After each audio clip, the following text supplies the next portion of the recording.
Let's go! Poça, a pessoa a aderir muito rápido.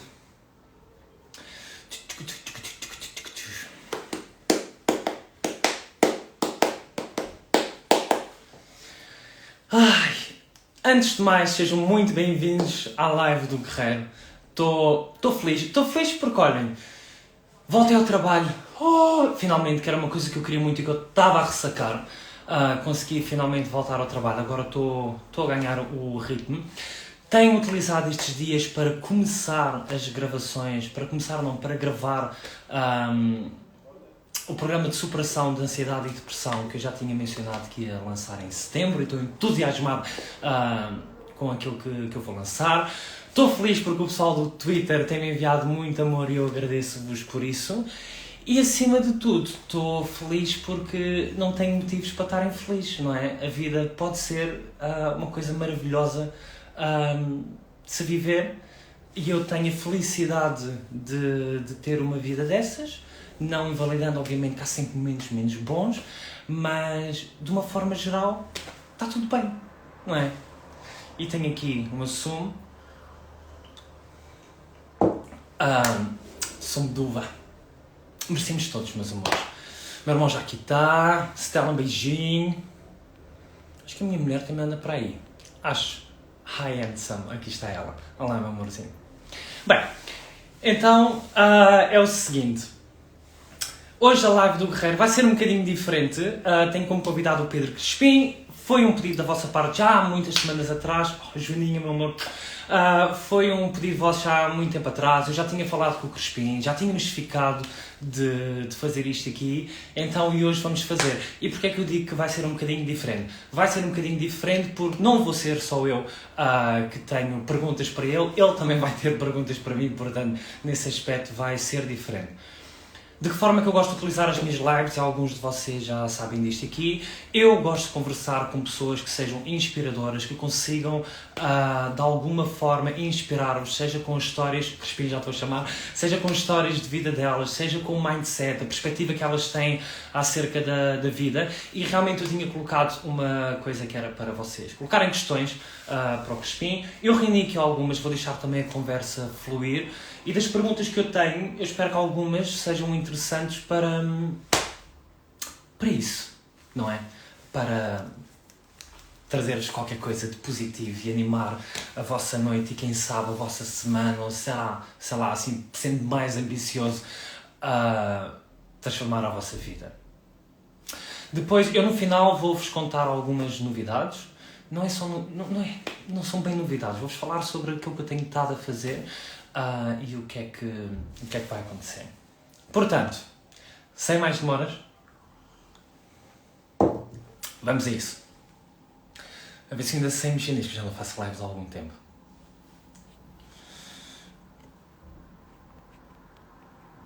Oi, estavas aqui?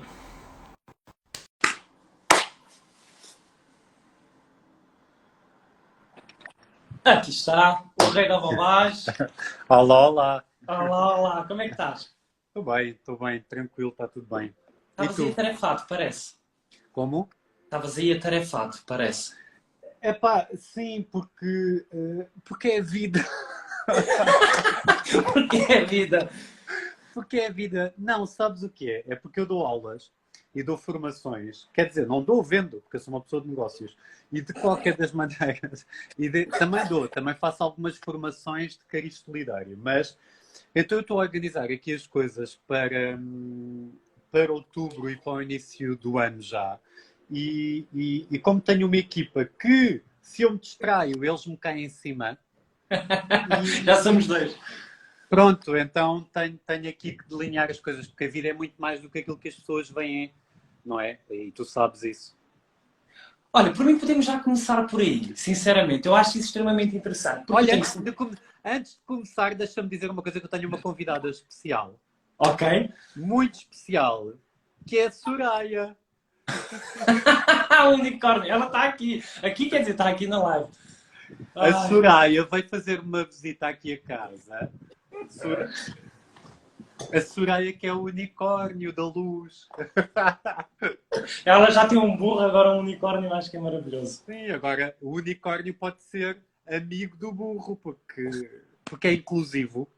Eu acho que o burro precisa de um amigo, assim, quanto mais o burro tiver um amigo, menos tempo ela passa com o burro. Olha, mas digo-te muito sinceramente, eu acho que aqui eu não sei, isto é o quê? Isto é um unicórnio? É que tem Uhum. um bocadinho, é um unicórnio pônei, não é? É assim um mix. É um unicórnio bebê.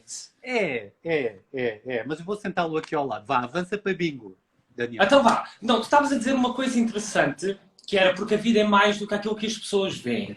E eu tenho, obviamente, notado, porque eu coloquei-me numa posição agora de maior exposição e sinto muito que as pessoas têm uma tendência de olhar para o resultado, não é? E não percebem tudo aquilo que acontece por detrás das cortinas. Porque continuamos a ser pessoas e dentro desse mundo de ser pessoas continuamos a ter os mesmos problemas, rotinas, hábitos, memórias, uma quantidade de coisas. E eu sinto que as pessoas, quando te veem numa determinada posição, ou que elas chamam de posição, começam-te a diferenciar um bocadinho do ser humano comum. Eu ponho entre aspas porque eu não gosto de fazer essa diferenciação, mas sinto que as pessoas fazem. Tu sentiste isso aí na tua vida ou não sentes isso aí de todo? Bom, sinto. Como é que eu tenho a dizer? Eu não sinto, mas os outros sentem. Certo. Ou seja, não é uma coisa que parte de mim, mas é como tu dizes, acho que é uma coisa que algumas pessoas acham e acreditam, e é um bocadinho a bússola de vida dessas pessoas acharem que, não de todas, graças a Deus, Sim, sim, mas sim. existem pessoas que acham que por tu teres mais exposição, que a tua vida é assim ou que é assado. Por tu conduzires este carro, que efetivamente a tua vida é assim ou é assado. Tu namoras com esta pessoa, pronto, e por aí adiante. Portanto, vão muito por uma primeira camada e não aprofundam, não é? E nós todos somos Exatamente. muito mais do que uma primeira camada de verniz, porque eu acredito piamente que, obviamente, existe. Todos nós somos muito mais do que aquela imagem social e muito mais densos e muito mais complexos. É tipo um mil folhas, tipo um bolo Exatamente. mil folhas. E as camadas até mais interessantes, e tu saberás isto até melhor do que eu, são aquelas que não ficam ao de cima. Portanto, essa primeira camada, se calhar, até é menos significativa da essência da pessoa. Portanto, e respondendo à tua questão, eu não me guio por isso. A minha bússola de vida não é de todo o meu lado profissional, ou não é só o meu lado profissional, e o meu lado profissional, a parte de exposição, é 1% de um iceberg. Portanto, aquilo que eu faço profissionalmente a todos os níveis, a nível de tempo, a nível de energia, a nível de dinheiro, aquilo que me entra na minha vida e dentro da minha casa, vai muito além daquele 1% televisivo. Exatamente, eu concordo contigo, sabes que eu acho que as redes sociais ajudam muito, às vezes, se calhar, a criar essa imagem, porque normalmente nós publicamos as melhores fotos, onde estamos mais giros, nas melhores paisagens, e a mesma coisa com os Insta Stories, que é esse tal 1%. E às vezes não é totalmente correto fazer uma avaliação de personalidade da pessoa ou do estilo de vida da pessoa baseado nas fotografias que vê num feed de Instagram. Ora, eu faço esta pergunta a toda a gente e quero-te fazer a ti, que é aquela pergunta clássica. Não, aliás, vou-te fazer duas. Em primeiro lugar, se tu pudesses ser um animal, qual é que serias? A Soraya já é um unicórnio. Não sei, mas muito nesta base e neste ADN da liberdade e com o seu quê de selvagem um cavalo, porque significa muito a minha vida e significa muito também o eu ter, a determinado momento da minha vida, ter agarrado por completo na vida, porque percebi que não valia a pena a vida ser conduzida por outra pessoa, a não ser eu próprio. E acho que me sinto um bocadinho representado pela força e pela liberdade que ligamos muito ao animal, ao cavalo. Portanto, nesse sentido, acho que sim, acho que o cavalo me pode representar em parte. E tu? Ok. E tu? Eu seria um camaleão. Um camaleão. Porque eu gosto. Eu escolho sempre o camaleão porque o camaleão muda de cor consoante o contexto em que está. Ou seja, ele adapta-se. Eu acho que há pessoas que vão trocando de animal, não é? Eu mantenho-me no camaleão, só vou mudando de cor e adapto-me ao contexto, ou pelo menos esforço-me para isso. Então eu escolheria o Olha, camaleão. agarrando a início e colocando aqui uma questão que também foi colocada pelos teus seguidores, que chega-se a um ponto que isto é uma bimbi, a rede social, e não se percebe de onde vêm, onde estão. Pronto, basicamente eu acho que neste live o que temos aqui são pessoas que apoiam obviamente, uma certa sensatez. Estamos aqui, pelo menos eu acho que os meus seguidores e os teus também, eu penso que são pessoas, obviamente, cultas, inteligentes, bem formadas, que procuram um bocadinho e que procuram muito, obviamente, limar arestas, evoluir, têm esse espaço e essa curiosidade de se tornarem mais e melhores e de limar aquilo que têm que limar. E eu falo também a nível de moda, porque sinto isso muito, obviamente, com outro motor, mas o bem-estar, acima de tudo.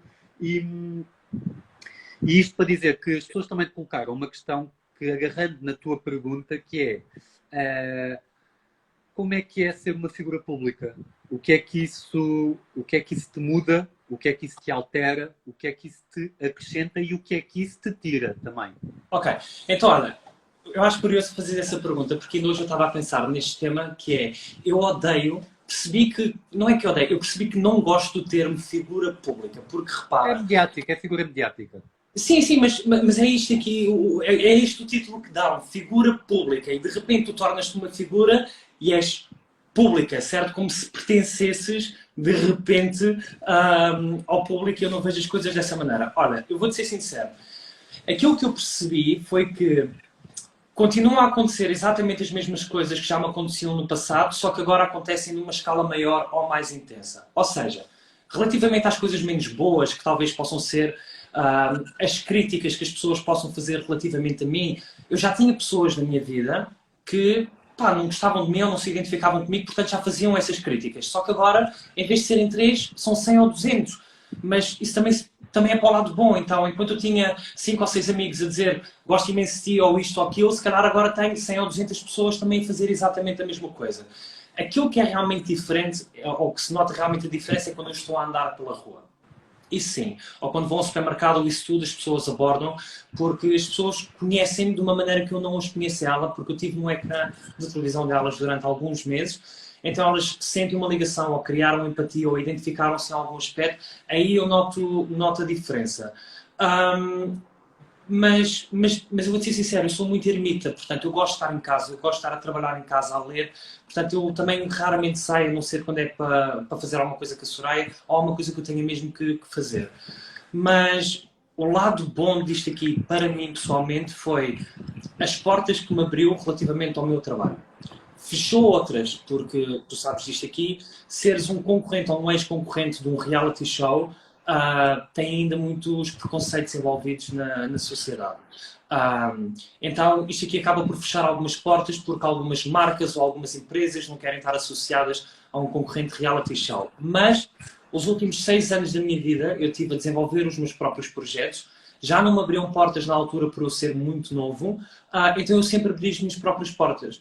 Então, mesmo que eu deparo com uma situação dessas em que uma empresa já não quer colaborar comigo por eu ter participado num reality show, eu estou na boa com isso porque abro as minhas próprias portas.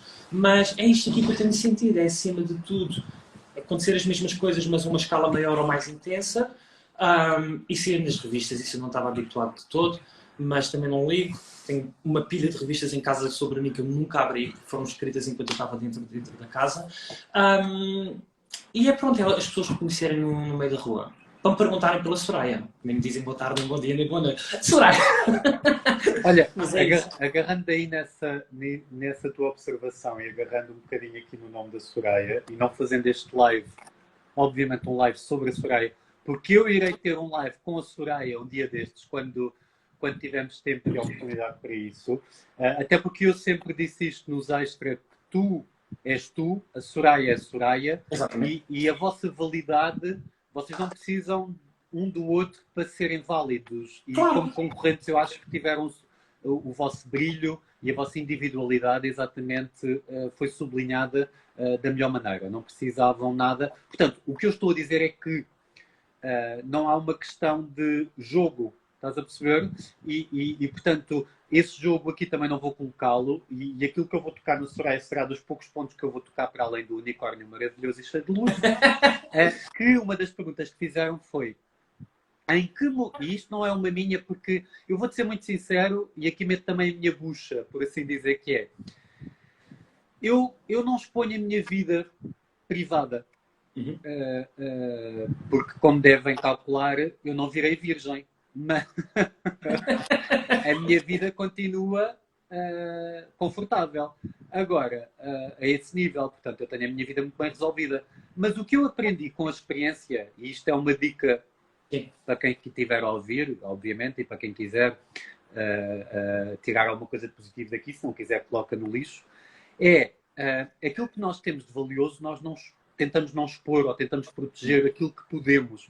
E isso eu aprendi com a experiência, que é porque este meio é uma máquina trituradora. E vocês sentiram isso, obviamente, no sentido em que quando saíram, vocês tinham um mundo em cima de vós, não é? Eram as marcas, eram os mídias, eram os fãs, eram os grupos de apoio, que nem sempre são pacíficos. É a imprensa. Pronto, vocês tinham a atenção e a energia aí. E tu tiveste aí uma luz que foi: eu preciso desligar para me organizar. E isso vai ser uma constante se tu seguires numa vida com uma certa exposição. E tu vais encontrar mecanismos de desligar, meter em modo avião parte da tua vida e o resto ser gozado a 100%, portanto usufruís a 100%. Isto para dizer o quê? Para dizer que as pessoas perguntaram em que momento é que tu te apaixonaste pela Soraya, ou que tu sentiste que era algo mais do que uma concorrente, ou do que uma amiga, ou isso. E aquilo que eu senti, aquilo que eu sempre disse-te antes de passar aqui a palavra, é que aquilo era um jogo e tu ias com um objetivo muito bem definido e, obviamente, nem foi entendido por toda a gente, obviamente, não é? Nem tem que ser, mas tu ias com um jogo e foste muito assertivo e muito pragmático, porque entraste enquanto jogador, tu não entraste enquanto o Daniel, ou o Diogo, ou a Soraya, ou a Ana, ou a Noélia. Cá fora tem a vossa vida emocional e a família. Entraram enquanto jogadores para ganhar o jogo. Portanto, não tinham entrado se não fosse com esse objetivo. Portanto, a questões emocionais, tal como a Noélia também referiu isso, que não se queria ligar a ninguém, não é? E é lógico que pode fazer parte do jogo. Então, a que determinado momento é que tu sentiste que efetivamente sentiste essa ligação de forma mais forte, não é? Então, olha, vou-te responder em duas partes. Uma, começando por aquilo que estavas a dizer inicialmente relativamente à exposição da vida.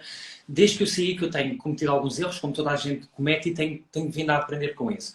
E uma das coisas que eu realmente tenho feito cada vez menos é essa parte da exposição da vida pessoal. Ainda tenho feito um bocadinho, mas estou a reduzir cada vez mais. E lembro-me que uma vez eu publiquei qualquer coisa nos meus Insta Stories, que até o Diogo mandou mensagem a dizer: fico feliz por estás a partilhar coisas relativamente ao teu trabalho.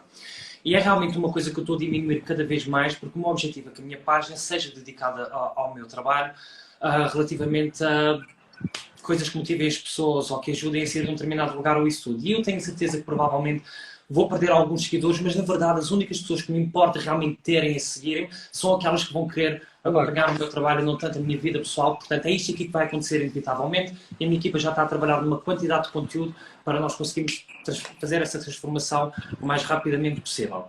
Agora, em que altura é que eu me apaixonei especificamente pela Soraya? Sabes que a minha visão acerca de te apaixonares por alguém não é um momento em específico, é um acumular de coisas. E embora a minha vida seja muito focada em observar o comportamento dos outros, eu aprendo principalmente quando eu observo os meus.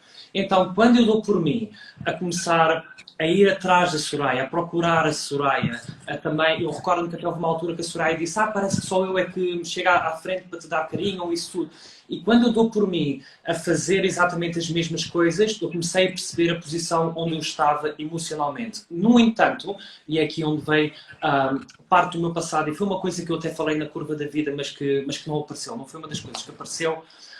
Quando eu tinha 15 anos, eu meti na minha cabeça que eu queria ter uma família, queria ter uma casa e queria ter filhos. Nós somos 3 irmãos e eu sou o do meio, e eu decidi sair desde muito cedo da minha vida. Ora, eu decidi ter isto aqui mais ou menos aos 20, não é? E aos 20 eu não tinha, aos 21 também não, aos 22 também não.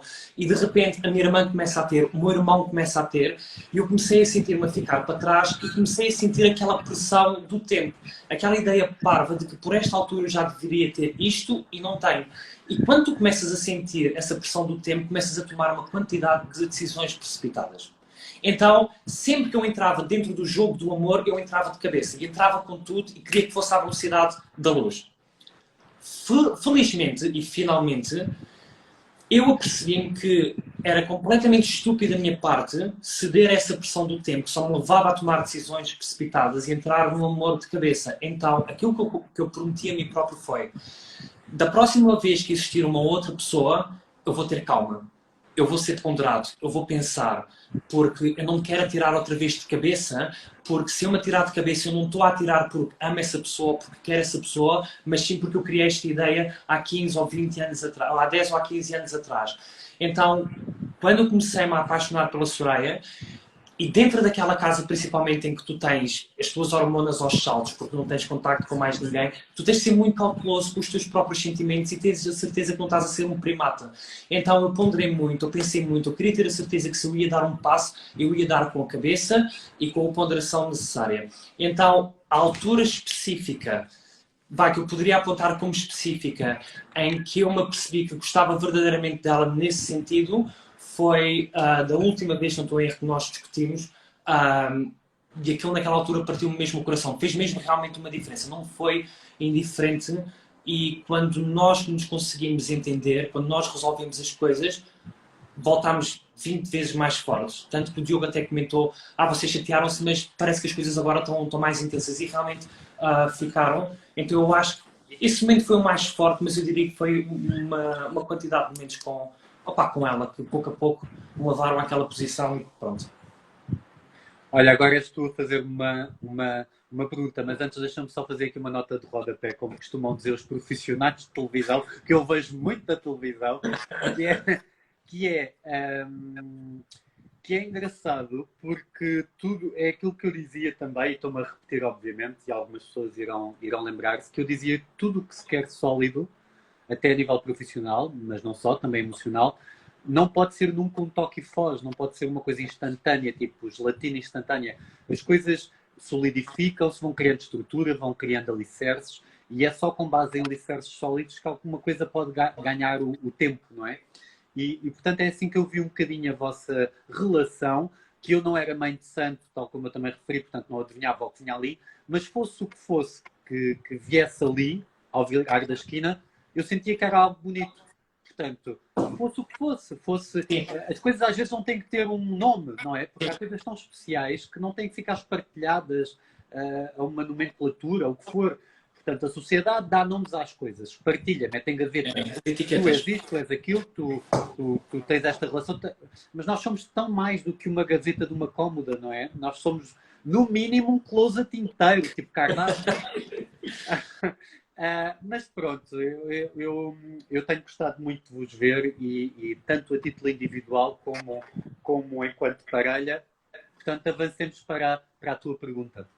Para a minha pergunta. Então, olha, eu tenho aqui algumas perguntas que eu reuni, que eu considero ser interessantes, ou seja, seguindo um bocadinho a minha linha, porque eu acho que por vezes nós também não temos a noção do impacto que nós temos na vida das outras pessoas, e acho que isso é um poder que nós deveríamos estar conscientes o tempo todo, porque há pessoas que se inspiram em nós ou que seguem os nossos exemplos, etc.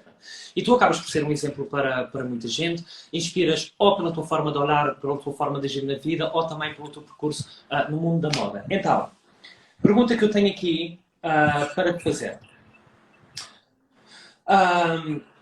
Onde é que está? Fazes planos para o futuro? Ou és uma daquelas pessoas que vive o teu dia-a-dia consoante os projetos que vão aparecendo e logo se vê? Faço planos para o futuro. E faz a longo prazo ou curto prazo? Faça curto e faça longo. Até porque eu há bocadinho coloquei um post no Instagram, há minutos, onde eu dizia que eu saborei muito mais até o caminho. Eu até posso não chegar àquele objetivo, mas a aprendizagem que eu faço nessa caminhada é tão enriquecedora, tão interessante, e aquilo que acontece nas curvas e contracurvas dessa autoestrada, dessa estrada da vida, a autoestrada é reta, portanto não foi um bom exemplo, mas... Não é reta. É monótono, mas... mas esse caminho, por vezes nem precisamos de chegar ao objetivo, porque pelo caminho nós já agarrámos em bagagem, largámos bagagem, fizemos uma triagem, organizámos gavetas E a mim dá-me muito prazer. Eu estava a dizer também nesse post que eu coloquei no Instagram, no feed, que é, eu tirei a carta aos 38 anos, eu tenho 41, vou fazer 42 em novembro. Estou ótimo, eu sei, mas vou fazer 42. E o que eu quero dizer com isto é que só aos 38 é que eu senti mesmo o ímpeto de tirar a carta, porque até lá eu morava no Chiado, o meu ateliê ainda hoje é na Avenida da Liberdade em Lisboa, o meu ginásio Homes Place fica na Avenida da Liberdade, na altura, e eu fazia aquele triângulo das Bermudas todo na boinha, sem precisar de transportes. E ter carro no centro da cidade é horrível, ou tens uma garagem, então o teu carro torna-se quase uma cratera. E isto para dizer o quê? Para dizer que quando eu tirei a carta de condução, eu comecei a saborear os momentos na condução. E às vezes eu meto-me dentro do carro e vou. E enquanto vou e volto para casa, epá, a minha cabeça está muito mais aliviada, sinto-me muito mais tranquilo, muito mais equilibrado, muito mais ponderado e defini nessa altura novos objetivos, contornei obstáculos, se calhar não vou pela direita, vou pela esquerda, não entro pela porta, vou pela janela. Portanto, de alguma forma, a caminhada a mim dá muito prazer para chegar a esse objetivo, mas mesmo que eu não chegue, e são vários os objetivos que eu não consegui cumprir na vida, a todos os níveis, pessoal e profissional, vários, foi sempre no sentido de me acrescentar algo. Portanto, eu ainda hoje coloco metas e fasquias altas porque eu sei que me vão ser muito estimulante essa caminhada. E pronto, e respondendo à tua questão, sim, eu coloco metas, coloco objetivos, ainda para mais, antes de fazermos o direto, eu estava exatamente a definir e a redefinir formações com esta bala toda da pandemia. A minha formação toda e tudo isso vai ser um bocadinho mais estruturado de acordo também com esta consciência que estamos a ter. E também aí eu volto a dizer que o bebê me deu esse balão de oxigênio e vocês, porque mesmo a questão da Ana Catarina, da consciência alimentar, daquilo que vestimos, da reutilização, a questão dos... Tudo isso, esta consciência que nós temos do mundo e das pessoas, também faz com que eu esteja neste momento a criar conteúdos para a minha formação de styling e consultoria de imagem, que tem, obviamente, esse tipo de causas em cima da mesa e esse tipo de motores e várias associações e plataformas e lojas, portanto, com essa consciência.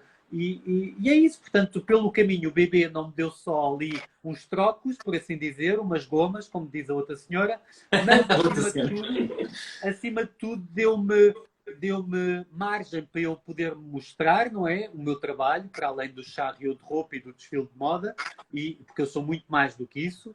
E também vocês me acrescentaram muita coisa à bagagem, e nesse sentido eu sinto-me muito feliz pelo processo do BB 2020. Tu disseste uma coisa tão interessante que foi que tu adoras a viagem. E isto aqui, tanto pode ser no sentido literal como no sentido metafórico.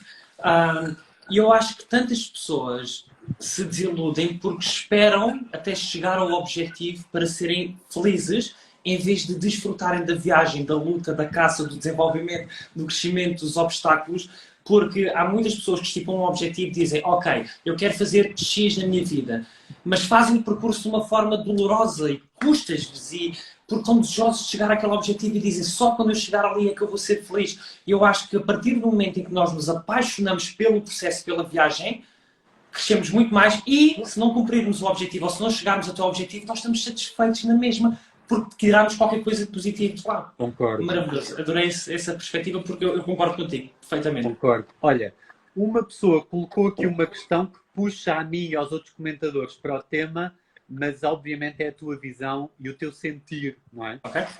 Que é o que sentiste com os comentários, ou seja, tu sabias que ia haver, obviamente, comentários e programas a falar sobre o bebê e sobre a vossa performance enquanto concorrentes, desconhecias a maioria dos comentadores que iriam estar no painel, obviamente, mas qual é que foi a tua reação ao seres falado, ou a forma como falaram? O que é que tu tiras daí? Estas perguntas que eu estou a colocar, quando são minhas, eu digo que são minhas. Estas não são, nem a da Soraya, nem esta. E eu até sei que tu estás a suavizar a pergunta. Olha, eu vou-te responder. Ahm, Quando tu estás numa posição destas, se há coisa que é fácil as pessoas fazerem é darem a opinião. E acho que a questão, nós hoje em dia temos telemóveis e computadores, tornou-se muito fácil, não é? Tu estás atrás de um teclado, sem cara, sem nada, e dizeres aquilo que te apetece da boca para fora. Duas coisas relativamente a isso. Eu tenho procurado ao longo da minha vida, porque eu já trabalhava antes de ir para o Big Brother, eu tenho procurado ao longo da minha vida não me alimentar de nenhum tipo de comentários, sejam eles de que categoria forem, ou seja, nem dos bons nem dos maus. Porquê? Porque na minha visão é o seguinte: se eu me alimentar dos comentários bons, dos elogios, das admirações, etc., o meu nível de ego vai elevar tanto que sempre que alguém disser alguma crítica negativa relativamente a mim, eu vou ter dificuldade em aceitar porque eu não percebo como é que toda a gente gosta de mim e esta pessoa não. Por outro lado, se eu me só alimentar do negativo, vou viver um stress do caraças da minha vida, vou estar a gastar tempo, foco, energia com uma coisa que não importa verdadeiramente, e depois quando me dizem alguma coisa boa eu vou achar que é simpatia. Então, aquilo que eu procuro fazer comigo é eu ter consciência de mim próprio. Ou seja, quando eu te disse há bocado, desde que eu saí, eu cometi alguns erros, eu cometi erros e reconheci que tinha cometido esses erros ainda antes de alguém verbalizar alguma coisa, porque eu tento ser o maior crítico de mim próprio. Ao mesmo tempo, quando eu faço alguma coisa boa, eu dou-me os parabéns. Ou seja, por exemplo, agora estou aqui e no final do dia estou a beber uma tacinha de vinho. E sinto-me no direito de beber essa tacinha de vinho, porque durante o dia todo eu estive a trabalhar, eu recompenso-me a mim próprio. Da mesma maneira que também me castigo quando eu faço alguma coisa má. Portanto, as pessoas vão opinar sempre. E vais ter sempre pessoas que concordam contigo ou que discordam de ti. Aquilo que eu sinto é que é o seguinte: eu acho que tu tens que estar numa posição muito má na tua vida, muito má na tua vida, para chegares a uma rede social e chamares esta de gorda, ou chamares esta de feia, ou dizeres que tu és um filho da...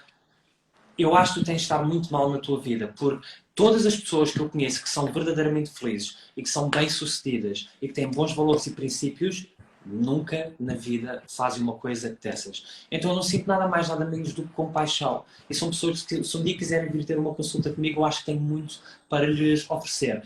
Mas confesso-te, e sou verdadeiramente sincero, que tem sido um exercício, porque há uma parte de mim que é a minha consciência, que é este exercício mental que eu consigo fazer quando alguma coisa dessas acontece, mas há uma parte que vem antes disso tudo, que é aquela tua parte mais instintiva, ou seja, tu sentes as coisas na mesma, é só a diferença de não ficar a viver lá nessas emoções negativas. É perceber que, ok, se tu foste para um programa, tu assumiste que ias tornar-te uma figura mais exposta, esta é uma das consequências, isto vai durar a tua vida toda se tu continuares a decidir estar numa posição destas, portanto, ou tu aprendes já a lidar com isto aqui e tentas arranjar um sistema que seja saudável, ou se tu começas a entrar por um mau caminho e começas a responder a tudo o que é comentários negativos ou deixar de ficar frustrado com isso, vais te sentir mal o tempo todo. Portanto, já que isto vai acontecer, arranja um sistema que funcione. E é algo que eu ainda não tenho estado a adaptar, mas acredito que estou no bom caminho. Uma coisa só também que eu quero acrescentar à tua conversa, com a qual eu concordo em absoluto, que é muitas das pessoas que vos criticaram, que te criticaram, e a todos os concorrentes, queriam estar no vosso lugar. Muitas das pessoas que criticaram os comentadores queriam estar no lugar dos comentadores. Porquê? Porque os comentadores são pagos mesmo a gomas para falar e eles não são pagos e falam. Portanto, na realidade, ou seja, eles na realidade, o que eu vejo aqui também, alguma frustração, e atenção, graças a Deus que a maioria não é assim, mas existem pessoas tóxicas, existem, não é? E eu acho que há uma frustração, porque isto do Covid também, o que fez aqui foi unir a falta do que fazer de mãos dadas com alguma ignorância, que também deu as mãos a alguma má formação.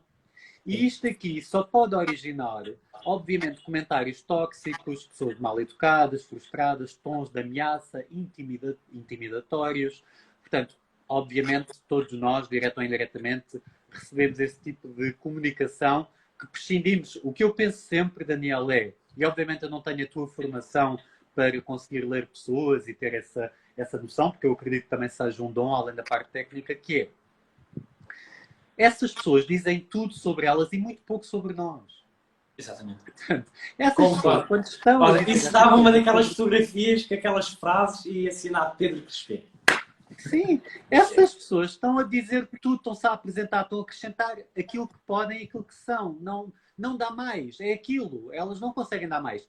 E isto também tem a ver no universo da televisão, só para terminar aqui o comentário, que é, no universo da televisão, muita gente que critica quem faz reality shows queria fazer reality shows.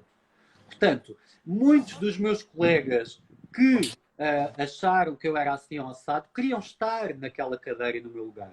Portanto, isto, para mim, não dou importância a isto. Estou-me a fazer entender. Ou seja, isto para mim não é um motor de nada. Eu quero é que as pessoas estejam felizes e que fossem felizes com o lugar que ocupam e que não estivessem tão concentrados no lugar dos outros.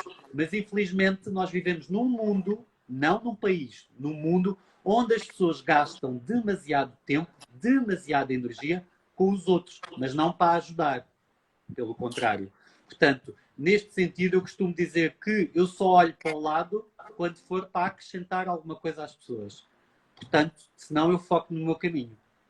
E assim sou eu na vida. É isto. Eu concordo a 200% contigo, porque eu já fui mais novo do que aquilo que sou agora. E quando eu era mais novo, eu era super preconceituoso relativamente a reality shows. E se eu olhar para trás, para a posição em que eu ocupava na minha vida naquela altura, para a minha forma de pensar, claramente era inveja. Porque aquelas pessoas estavam a usufruir de algo que eu também queria usufruir e ainda não tinha conseguido. Eu não tinha conseguido. Então eu sabia que, eu hoje em dia consigo reconhecer isso e sinto-me orgulhoso nesse aspecto. Eu consigo reconhecer que na altura eu próprio sentia alguma inveja, porque eu próprio era eu não era pessoa de deixar comentários, isso nunca foi. Mas lembro-me de conversar com amigos e criticar muito os concorrentes de reality shows, de achar que não tinham nada na cabeça ou etc. Portanto, eu sei que é um bocado por aí. E eu acho que o Covid trouxe o melhor e o pior das pessoas. Porque eu lembro-me antes de entrar para casa começou a haver muitos gestos de humanitários. Por exemplo, eu recordo-me das pessoas aplaudirem os enfermeiros, os médicos e todos os assistentes de saúde. Eu recordo-me de alguns gestos que as pessoas começaram a ter a nível de juntarem dinheiro ou refeições para pessoas que estavam a precisar e de repente também se viu o pior. E eu acredito verdadeiramente que se viu o pior porque de repente há um silêncio geral. De repente tu não podes ir à rua e entrar com pessoas, acabaram-se os teus escapes, acabaram-se as coisas que tu utilizavas para te ocupares, para fazer ruído na tua cabeça, que impediam de te ouvir a ti, aos teus próprios sentimentos e toda a porcaria que tu sempre aí tiveste. Então de repente há este silêncio e as pessoas são obrigadas a lidar com os próprios pensamentos, são obrigadas a lidar com as pessoas que sempre moraram na casa delas, mas que nunca se sentiram presentes. Então, de repente o teu mundo está ali e tu percebes que afinal tens uma quantidade de coisas por resolver, percebes que juntaste dinheiro mas não te evoluíste a nível emocional para lidar com uma situação destas. Então isto começa depois também a trazer o pior de ti que sempre lá teve porque nunca ficou resolvido. Pelo menos eu sinto que o Covid acabou por intensificar muito aquilo que já lá estava e que as pessoas ocupavam com saídas, com cafés, com discotecas, com ginásios, com o que quer que fosse. Sabes o que é que eu digo? Tu tens sempre duas hipóteses na vida. Ou acrescentas o bem, ou acrescentas o mal. Não há cinzento. Ou acrescentas o bem, ou acrescentas o mal. Não há outra forma. Porque todos nós temos essa capacidade. Portanto, todos nós temos um lado melhor e um lado pior. Tu alimentas o lado que for fiel aos teus alicerces, à tua formação, àquilo que tu acreditas, às tuas crenças, às tuas causas. E infelizmente há pessoas que se deixam afetar. Porque quando tu te libertas do ódio, da inveja, do ciúme, quando tu te libertas desse tipo de energia e de peso e de mochila, que muitas das vezes não é nossa, foi uma mochila que nós ganhámos na vida, porque assistimos aos nossos pais assim, aos nossos tios assados, na escola vivenciámos esta situação, a nível pessoal, romântico, o que for, emocional. E portanto, levamos uma mochila de frustrações e de feridas que muitas das vezes não são nossas. Hein? E eu já estive nessa situação. E às vezes nós temos que ter a consciência de que temos que escolher. E às vezes temos que fazer o caminho sozinhos e libertar a mochila, não é? E às vezes custa libertar-nos até de hábitos e de rotinas que nos fazem mal, mas estamos habituados. É verdade. E às vezes o invejar alguma coisa, ou ter ciúmes de alguma situação, não é nunca bom. E quando nós nos libertamos, ó Daniel, o voo é tão mais bonito. O voo é tão mais bonito. Tão E mais nunca mais luminoso. voltamos atrás. Não. Nunca mais voltamos atrás. Não, por isso, quando estas pessoas interpelam com essa com essas mensagens tóxicas, com esses comentários absurdos, quando tu dás a esquina no café e ouves determinados comentários, até no teu local de trabalho, seja em moda, seja o que for, dependendo da indústria da pessoa, quando tu ouves determinados comentários, que muitas das vezes até são feitos alto para tu te sentires menos bem, para te atingir, tu percebes que nada podes fazer com o que a pessoa está a dizer, mas podes fazer tudo com o que tu vais fazer a seguir em relação ao assunto. Portanto, isso é uma responsabilidade tua. O que a pessoa está a acrescentar ao mundo é ela que compete gerir, não é um problema teu. Mas pronto, é isto. Eu recordo-me de ser miúdo e de ver tipo alguém estacionar um Porsche à minha frente e ser tipo um homem e eu comentar logo, menininho do papá, riquinho de merda, coisas assim. Eu tinha este tipo de comentários. Hoje em dia, se alguém estaciona assim um carro, não é por ser um Porsche, mas um carro que seja caro à minha frente, não partindo do princípio que lhe foi dado e que trabalhou para aquilo, a minha pergunta é, ok, o quão focado, o quão motivado, o quão visionário é que eu tenho que ser para eu conseguir uma coisa destas? Quanta disciplina, quanto tempo, quanto investimento é que eu tenho que ter para conseguir um carro deste valor? Então, eu olho exatamente para as mesmas coisas que sempre olhei para a minha vida, porque o mundo continua a ser exatamente o mesmo, mas a perspectiva que eu tenho hoje em dia acerca da maior parte dos assuntos, ainda tenho muita coisa a trabalhar, acaba por me dar mais poder do que aquele que me retira. E porque eu percebi que realmente viver uma vida desgraçada, cheia de ódio e revolta, não muda nada. A ideia da vitimização, nós nos sentirmos vítimas porque alguém disse, porque alguém fez, porque não nos deram isto ou não nos deram aquilo, nós podemos vitimizar-nos durante 20, 30, 40, 50 anos. Isso não vai alterar absolutamente nada, porque o mundo, quer a gente goste de ou não, está-se a cagar completamente para os nossos sentimentos. Se nós não nos preocuparmos com os nossos... Até mesmo os nossos melhores amigos, e não é tipo de uma maneira negativa, é porque eles também estão concentrados neles e nos seus próprios sentimentos. E eu acho que tens totalmente razão, porque a partir do momento em que tu passas para o outro lado, de experienciar a libertação e começares a encontrar prazer nas pequenas coisas, num sorriso, numa conversa, num momento, tu nunca mais voltas atrás.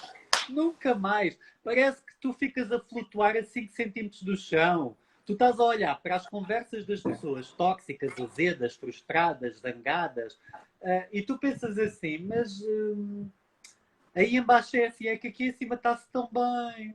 E a Soraya é tão maravilhosa nesse aspecto. Não é arrogância, mas ao contrário do que dizem, não é o Red Bull que te dá asas. É realmente tu encontrares um patamar de tranquilidade e de paz acima de tudo contigo, com as tuas expectativas, porque aí consegues te libertar. Ouve lá uma coisa, tu estás a falar do carro, do Porsche ou whatever. Sim, quer que seja. Eu, por exemplo, falo de carreira, não é?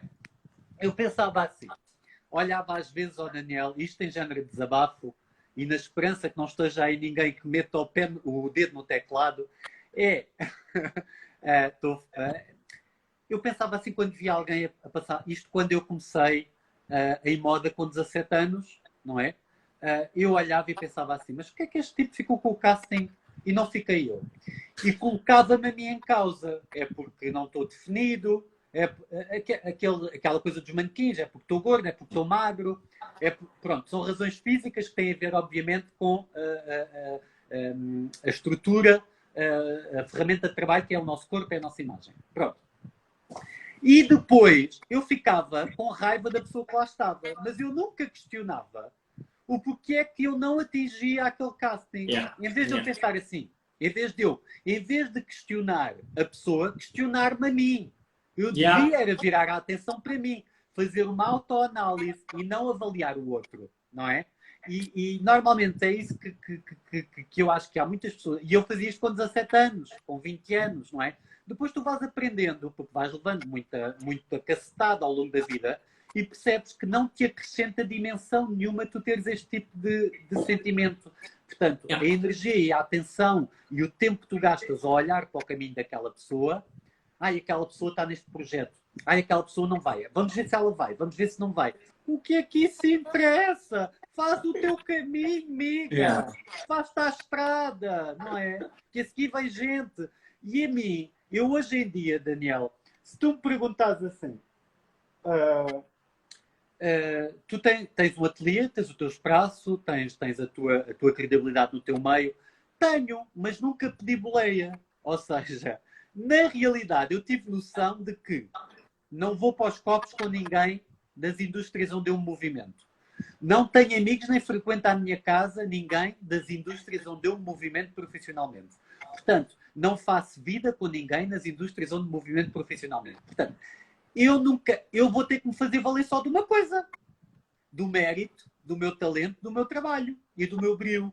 Portanto, essas para mim são os meus cartões de visita. Eu não tenho outros, não é? Eu não posso agarrar no telefone e ligar para ninguém, porque eu não tenho o número de telefone de ninguém nos meios onde eu trabalho, porque eu não quero ter.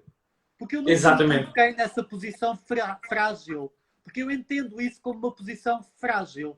Porque se a minha carreira e a minha vida não assenta na minha força e assenta noutro tipo de bússola, então isso vai desvanecer mais tarde ou mais cedo. Portanto, eu prefiro, só para terminar aqui, eu prefiro fazer um caminho se calhar mais demorado, se calhar não tão simples, não tão facilitado, mas sólido e meu. É Portanto, teu, exatamente. é isso, e eu acho que quando nós tomamos para nós as nossas coisas e nos focamos mais nas nossas coisas, o resultado só pode ser bonito.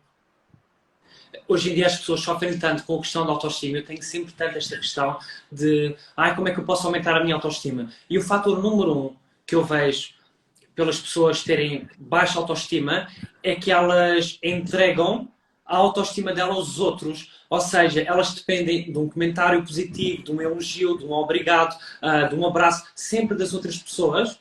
Assentam-se nesses pilares para se sentirem bem. Então, de repente, quando não têm tantos likes na foto, ou de repente, quando alguém rejeita uma ideia delas, ou de repente, quando a pessoa que diz que ama todos os dias não diz naquele dia, elas ficam sem chão. E ficam sem chão porque aquilo que elas fazem é acordam de manhã, entregam a vida dela aos outros, na esperança que os outros estejam bem dispostos e que façam um bom trabalho com a vida delas próprias. E eu acredito verdadeiramente naquilo que tu estás a dizer, porque quando é nosso, acabou. Ou seja, quando tu dependes dos outros, do contacto de uma pessoa para ter sucesso, ou do contacto de outra pessoa para tu teres um projeto, ou do que quer que seja, de repente essas pessoas chateiam-se, ou viram-te as costas, ou negam-te o projeto e tu ficas sem absolutamente nada. Mas quando é teu e isso ninguém te pode tirar nunca. É exatamente o tipo de mindset que faz com que aconteça o seguinte, que era neste momento, se sou supersticioso, estou a bater. Neste momento, se o teu ateliê ardesse, se de repente o teu carro não estivesse à porta e se a tua casa fosse assaltada, tu continuarias a ter as ferramentas mentais e emocionais para voltar a erguer tudo de novo. Concordo. E isso acho que é o mais importante. Porque quando é teu, tu ficas com estas coisas que são tuas e isso ninguém te rouba. É a única coisa que ninguém te pode roubar é verdadeiramente a tua mente. E eu admiro muitas pessoas cujos negócios atingiram patamares muito elevados, de repente foram completamente abaixo, mas por aquelas pessoas terem as ferramentas mentais e emocionais, conseguiram voltar a erguer impérios e 1000 vezes melhor muitas das vezes. Concordo. E depois também há projetos onde tu pensas assim, quais é que são as características de um profissional para desempenhar esta função? Então, as características são, vais para os copos com o patrão, vais não sei quê, se calhar... E tu pensas assim, então se calhar não é um projeto para mim. Portanto, tu tens que ter a hombridade e o caráter, não é? E a solidez de decidir aquilo que tu queres fazer na tua vida. Porque tu pagas um preço. Pagas por aceitar e pagas por não aceitar. São escolhas. São escolhas que fazemos. Mas eu continuo a dizer que, acima de tudo, eu gosto de... Isto é uma frase clichê, não é? Eu gosto de dormir com consciência tranquila. Não é? É a melhor coisa. E não há nada que pague isso. Não há foto, não há revista, não há projeto, não há nada que me pague essa tranquilidade. E estar sempre com o coração na boca, tentar sempre cair em graça, porque tu depois tens que estar sempre a movimentar para estar sempre em cima. Eu tenho que agradar, eu tenho que agradar, eu tenho que agradar, eu tenho que agradar. Não dá! Não dá! Não dá. Portanto, eu costumo dizer que eu, para trabalhar com as pessoas, eu não preciso ser amigo das pessoas. Eu, para trabalhar com as pessoas, não preciso ser amigo das pessoas. E vou-te dar um exemplo. Vocês, os sensatos, eu só segui o vosso perfil de Instagram no último dia de Extra. Portanto, foi quando eu comecei a seguir os concorrentes que, de alguma forma, me acrescentaram algo à bagagem durante o BB 2020. Portanto, até lá, eu não segui nenhum concorrente porque eu não queria criar ligações emocionais com nenhum concorrente. Vou jogar. Eu queria fazer o meu trabalho de forma completamente imparcial, sem emoções na bagagem e parecer, ao contrário do que as pessoas dizem, não tendencioso. Portanto, se eu me tivesse ligado de alguma forma ou conhecesse alguém, de que maneira fosse, de que forma fosse, eu se calhar iria tropeçar na emoção. E é isso que eu não queria fazer, tal como tu também não querias fazer dentro do jogo. Porque nós sabemos que nós podemos ser uns tipos durões e não sei o quê, e assertivos, e bora para a frente e faz isto e aquilo, mas a emoção às vezes também nos faz tropeçar. E é isso. Portanto, eu acho que são escolhas que fazemos e eu sei separar muito bem como é que se diz? A parte profissional da parte pessoal, não é? Portanto, Sim, agora que está a passar. A expressão que se utiliza que é conhaque e... Conhaque. Assim. Eu sou péssimo com ditados populares. Quem acompanhou o Extra sabia que eu nunca acertei num e eu tentei sempre, metia sempre a égua à frente do burro, agarrar na... Olha, eu dizia tudo errado, portanto não é por aí que eu vou fazer carreira, de certeza. Agora é só fazer uma pergunta, Daniel. Só. Por acaso, tu tens estado a responder algumas das perguntas que eu tenho aqui sem sequer te perceber. Deixa-me antes dizer uma coisa, que foi uma pergunta que me fizeram aqui, mas uma pergunta em tom de graça só, que foi: quando é que tu fazes um direto com o comentador? Que é um Instagram que está em crescimento, de um tipo que é muito assertivo, muito inteligente, e por acaso eu já fiz 1 ou 2 diretos que entrei assim à socapa. Não fez há pouco a Leonor Poeiras, não foi? Foi o que fez há pouco a Leonor Poeiras. Como? Foi o que fez há pouco tempo com a Leonor Poeiras? Eu acho que sim.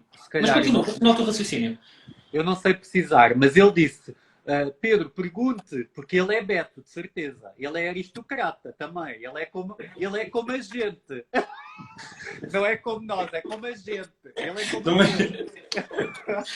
E é aristocrata, portanto, ele é um Beto a falar. Portanto, ele disse: Pedro, vê bem, veja com o Daniel quando é que ele, faz aqui um live connosco. Portanto, fica aqui a bucha, não precisas de responder, pensa no assunto e depois logo vês. Mas agora és tu a responder à questão. Eu exatamente isso aqui: trabalho é trabalho, conhaque é conhaque, é isso mesmo. E há pessoas que querem ver conhaque no trabalho, e aqueles que querem ver conhaque no trabalho dá erro. Porque eu acho que as decisões que tu tomas na tua vida, tu tens de ter consciência que é: ou tu tomas decisões que te fazem ter uma vida tranquila depois no futuro, ou tu tomas aquele tipo de decisões que vão-te sempre fazer estar a olhar para trás constantemente por cima do teu ombro, porque ou não pagaste uma dívida, ou falaste mal para alguém, ou porque falhaste numa determinada coisa. E as decisões desse aspecto são importantes. É para dormir com a consciência tranquila. Sabes que eu senti uma grande diferença, porque quando eu trabalhava em restauração, eu trabalhava cerca de 14, 15 horas por dia, e mesmo assim quando chegava à cama não conseguia dormir, porque a minha cabeça continuava on fire, e a grande diferença que eu... A cama gira? Até a cama gira com a cabeça. Exatamente. E a minha vida continua a ser tão estressante a nível de trabalho, porque continuo a ter as mesmas cargas horárias, continuo a ter o mesmo nível de stress, mas chego à cama e durmo. E durmo porque eu tenho a minha consciência tranquila. Quando eu não tenho a minha consciência tranquila, porque enquanto ser humano também cometo erros, eu tenho muita dificuldade em adormecer e, aliás, tenho dificuldade em gerir o meu dia porque há qualquer coisa em mim que não está bem e eu tenho que avaliar o que é. Eu não fujo disso. Epá, ainda no outro dia alguém fez um comentário qualquer relativamente a um programa que eu vou lançar de ansiedade e depressão, que estavam a querer transformar isso em uma coisa má. E lembro-me que aquilo, em meio segundo, mexeu comigo, mas eu, entretanto, estava a jogar um jogo e, de repente, de vez em quando o pensamento vinha-me à cabeça e eu, ok, eu tenho que parar. Porque é que isto aqui está a mexer comigo? O que é que está a acontecer dentro de mim para isto aqui me estar a fazer impressão? Eu tive um diálogo comigo mesmo, em que eu faço isto aqui comigo, que eu me divido em 2 partes, em que uma é crítica, a outra é mais compreensiva, e consegui perceber porque é que aquilo estava a mexer comigo, fiz o meu trabalho interno e vou lá, adormeci na maravilha. Ora bem, pergunta para ti. Se pudesses ter um poder especial, qual é que seria?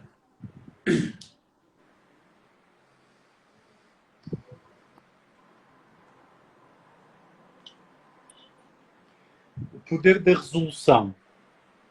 Poder resolver situações. Poder resolver situações. Porque, imagina, situações fora do meu contexto de vida. Situações que não se remetam só à minha vida pessoal.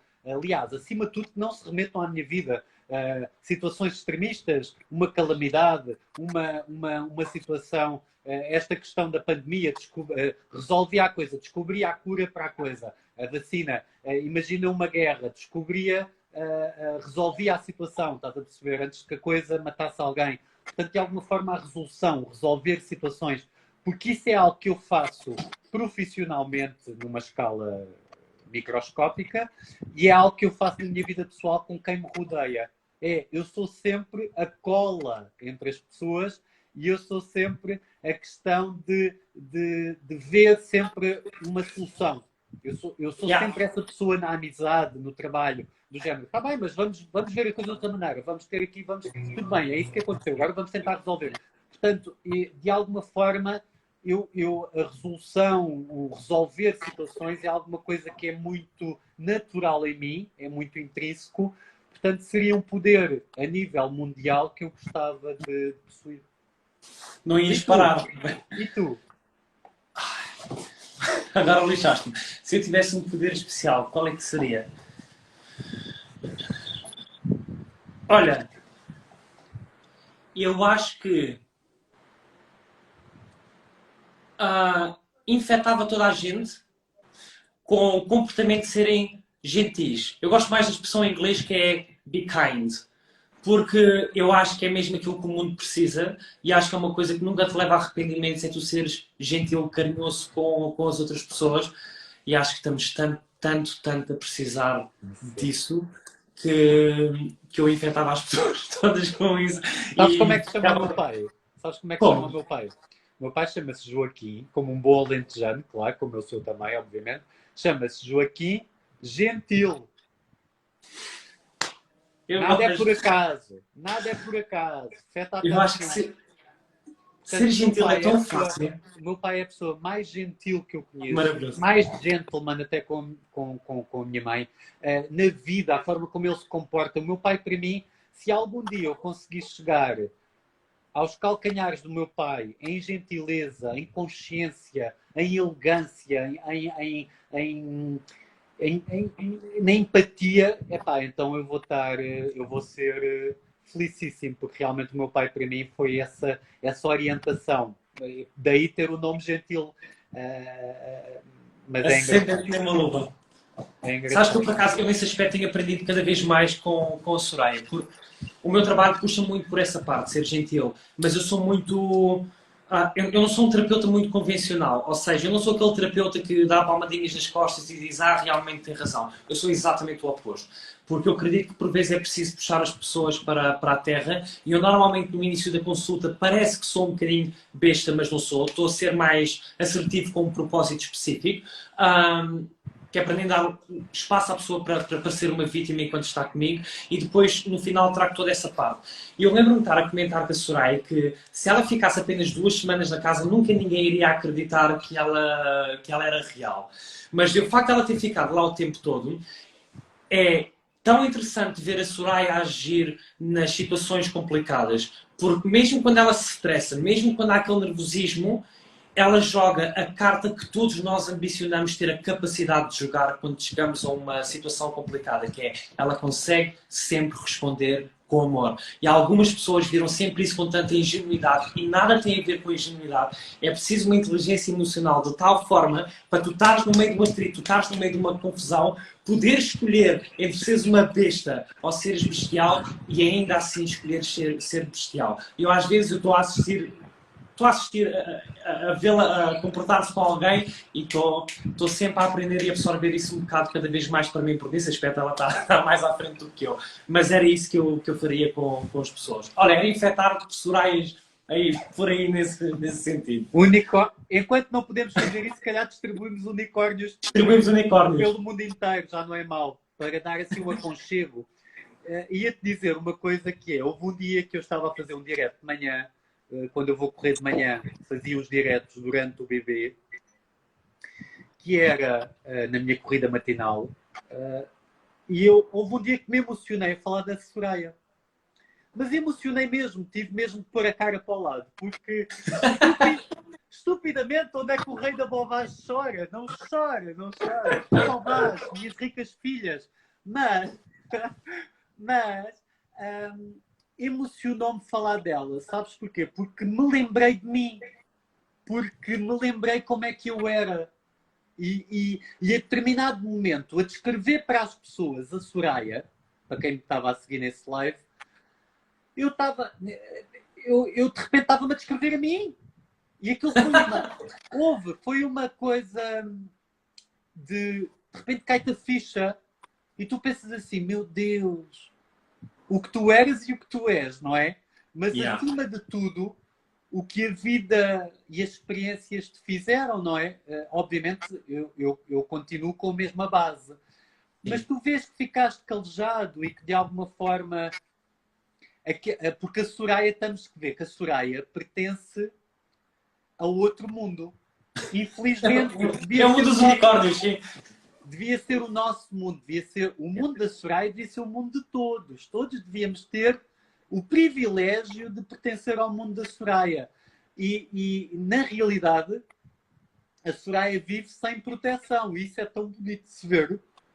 E ao mesmo tempo, ela protege-se, porque há lá formas mais inteligentes de tu te protegeres e da pessoa ficar sem armas do que tu ser gentil. Porque eu acho que a pessoa, quando está a fazer mal e tu lhe pagas com gentileza, não há mais nada, não há vírgulas, é ponto final. E quem colocou o ponto final na conversa foi a Soraya muitas vezes. É verdade. E ela tem uma consciência brutal acerca desse assunto. Tipo, às vezes ela está a conversar comigo e alguma coisa se está a passar e eu pergunto, então, mas estás bem? E ela diz, não vale a pena ficar triste. Ficar triste não vai ajudar em nada, não vai alterar nada, portanto não faz sentido nenhum ficar assim. Ela própria tem essa consciência, portanto é uma coisa boa de se ver. Eu queria te fazer esta pergunta porque eu gosto, e é aquilo que eu estava a dizer no início do direto, eu gosto sempre de conversar com pessoas que tenham a capacidade, ainda que às vezes possam ou não se aperceber disso, de inspirar outras pessoas. Tu, dentro da tua área, ou dentro daquilo que tu tens feito, tu és considerada, pelo menos por quem vê, uma pessoa de sucesso. E eu sinto que nós vivemos numa época em que as pessoas não avançam naquilo que querem avançar porque têm medo das coisas falharem, medo de serem registadas ou o que quer que seja. B, vivemos também numa época em que toda a gente está habituada a ter tudo à distância de um clique. Querem comida, Uber Eats. Querem roupa, manda vir azar. E é tudo automático e falta muito o fator paciência, que era uma coisa que tu estavas a falar, falaste há uns minutos atrás, que é daquelas coisas que demoram tempo. Portanto, a meu ver, visto que tu ocupas essa posição, que conselhos, dicas, sugestões é que tu darias a pessoas que querem seguir o objetivo ou o sonho delas? Olha, deixa-me dizer-te uma coisa para as pessoas perceberem como é que as coisas se devem iniciar de forma sólida e de forma vertical. Que é, eu fiz o Esquadrão G, que foi um programa que passou na SIC em 2004 e 2005. Eu nunca tinha sonhado fazer televisão na vida. Eu trabalhava em moda. Na altura em que passou o Esquadrão G, eu era vitrinista. Na altura, se me lembro, era vitrinista de uma marca que era a Quebra-Mar. Ok, Quebra-Mar, sim. Que pertencia a um grupo paralelo com a Massimo Dutti. Na altura, isto. E depois as coisas mudaram de franchisados e isso. Pronto, não interessa. Mas na altura eu era vitrinista. Fui a um casting enviado pela minha agência na altura e estavam uma série de pessoas para o casting. Eu fui ao casting e percebi que era um casting de televisão, tinha que falar. O diretor da SIC na altura sentou-se à minha frente a falar comigo, a fazer o casting. E eu saí dali, Daniel, com a sensação de que canastrão que eu sou. Que canastrão! Eu nunca vou trabalhar em televisão na vida. Que vergonha! Eu era uma vergonha. Eu estava com vergonha do que tinha feito naquele casting, que foi o meu primeiro casting de televisão em 2004, 2005. Portanto, eu tinha 24 anos. Portanto, o Pedro, que hoje muita gente conhece através do BB, porque é uma coisa que atinge muita gente, ao contrário do meu trabalho em moda, que não atinge assim tanta gente, até porque culturalmente, a nível estético, nós não estamos propriamente num país que valoriza e sublinha a moda. Infelizmente, devemos caminhar para isso e estamos no bom caminho. Temos marcas emergentes e marcas maravilhosas e criadores que têm que ser apoiados. Portanto, comprem português. Eu fiquei no casting. fiquei no casting, na primeira eliminatória, fui passando para a segunda, e eu pensei assim, mas o que é que esta gente está a ver em mim que eu não, nem eu vejo em mim? Ou seja, eu era tão inseguro que eu não conseguia ver aquilo que alguém viu. Pronto. E isto acontece muito na vida. Mas eu não me arrependo de ter essa insegurança. Portanto, eu não fiquei logo tonto. Aquilo aconteceu. Na altura foi muito falado. O Esquadrão Gay foi um programa que fez muito zoom. E aquilo acabou. E eu achava que a televisão ia ser para sempre. Então, o que é que fez o Pedro Crespim? O vosso rei da bobagem despediu-se do vitrinismo e pensou assim, eu vou viver de televisão e eu vou ser um apresentador de televisão ou whatever, vou trabalhar em televisão, fazer alguma coisa, portanto a minha vida é isto e eu agora sou o rei da comunicação, porque alguém me deu, e isto eu vou procurar aquilo que tu disseste há pouco, alguém me deu uma pancadinha nas costas que eu achei que era um deserto e valorizei tanto, demasiado, porque ninguém me tinha elogiado tanto até então. E eu senti aquele elogio quase como um oásis no meio do deserto, não é? E então pensei que a vida ia correr dessa maneira, não correu. Passado umas semanas do programa acabar e de eu me ter despedido, percebi rapidamente, um mês, que eu não conseguia viver da televisão, não é? Na altura. E então fui trabalhar para uma sapataria para o Saldanha, que se chamava Carmen Stephens, e estava o programa Esquadrão Gay ainda no ar a terminar, e já estava eu a trabalhar como vendedor no Saldanha, na Carmen Stephens. Pronto, até sair uma capa de um jornal, com uma chamada de capa, a dizer, ex-apresentador da SIC, também está na crise, e a passar pela crise, trabalha... E eu fui despedido. Eu só queria era trabalhar, só queria era ganhar dinheiro, fazer uma vida. E na altura, pronto. Mas tudo o que aconteceu, eu percebo que me levou este caminho, sabes porquê? Eu fui trabalhar para uma sapataria nessa altura, não é? Como eu disse. E o que é que eu fiz nos últimos tempos? Consultoria criativa de várias marcas de calçado, inclusive a lançar as minhas linhas de calçado. Portanto, nada é por acaso. As coisas colocam-se na nossa vida quando assim tem que acontecer. Não vale a pena apressarmos, não vale a pena pedincharmos, andarmos atrás, insistirmos. Quando nós estivermos preparados, a vida coloca-nos as coisas. Quando o desafio nós tivermos bagagem para o aceitar, ela coloca-nos o desafio nas mãos. Portanto, o que eu tenho a dizer, resumidamente, é insistam, não desistam, mas gozem a viagem, porque há uma aprendizagem sempre, mesmo que pareça que aquilo apareceu e vocês queriam outra coisa, aquilo apareceu por algum motivo. Portanto, saibam ler sinais, não precisem das coisas serem explícitas, implicitamente existe uma aprendizagem. Concordo, porque aquela ideia que nós temos de que queremos que uma coisa aconteça e quando ela não acontece nós ficamos frustrados, mas às vezes o facto dessa coisa não ter acontecido foi o melhor que nos aconteceu. Sim. Ou o melhor que não nos aconteceu.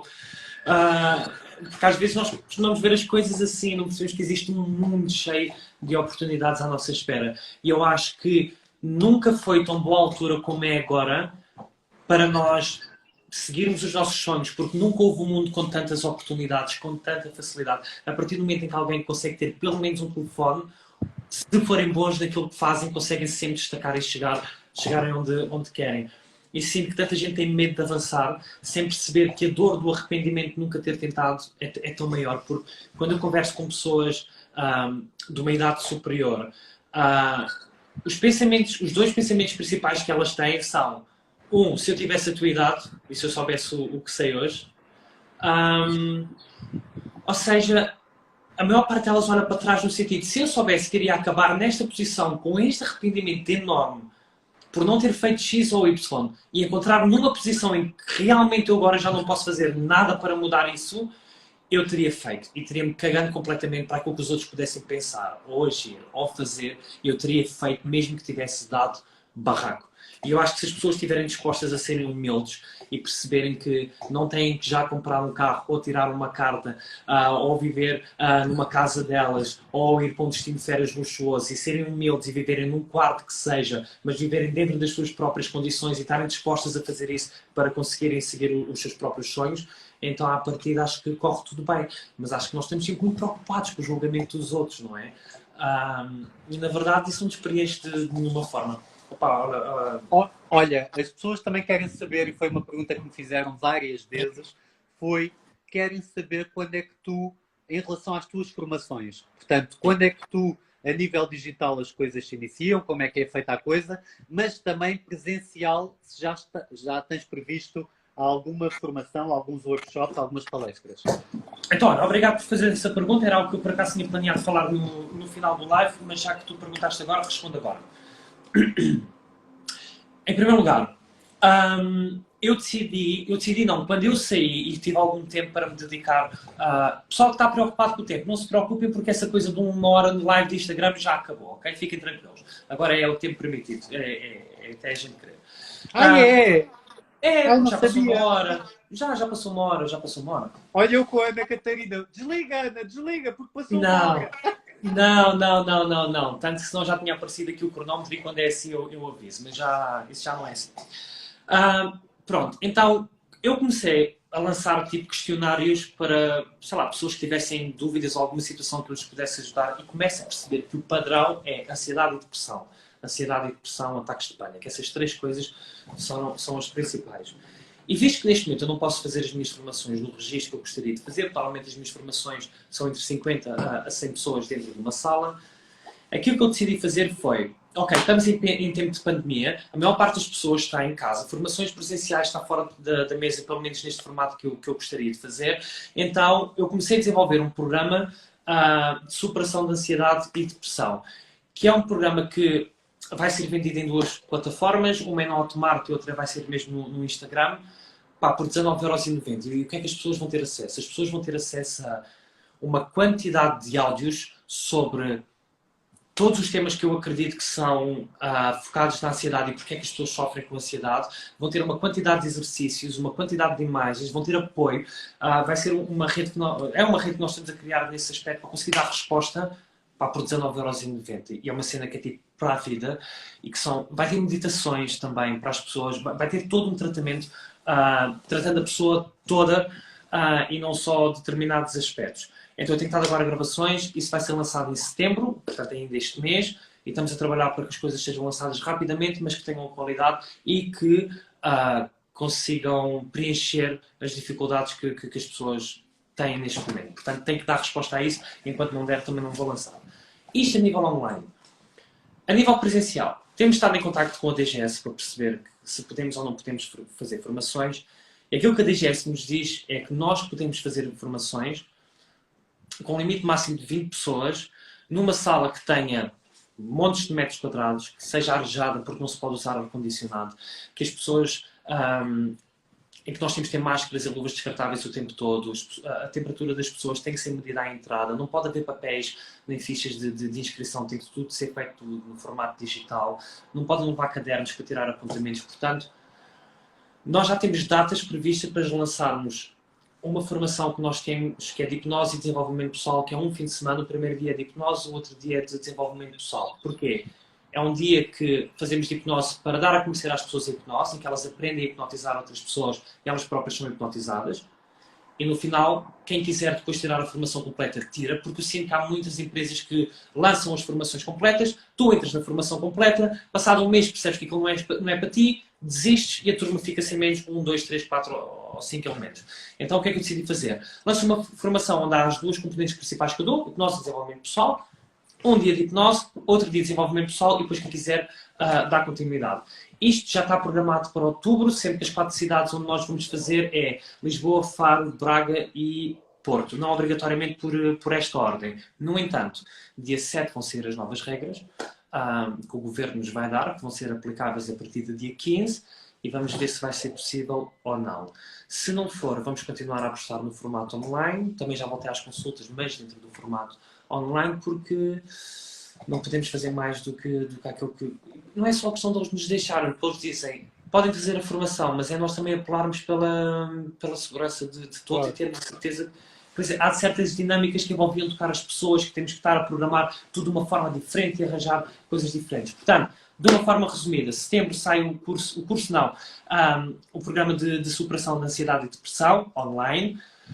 Já existe também o curso de introdução à hipnose online na Hotmart, meu. O livro também está à venda, um livro de hipnose que também podem aceder no site. E em outubro começamos com as formações presenciais, a não ser que nos deem ordem contrária.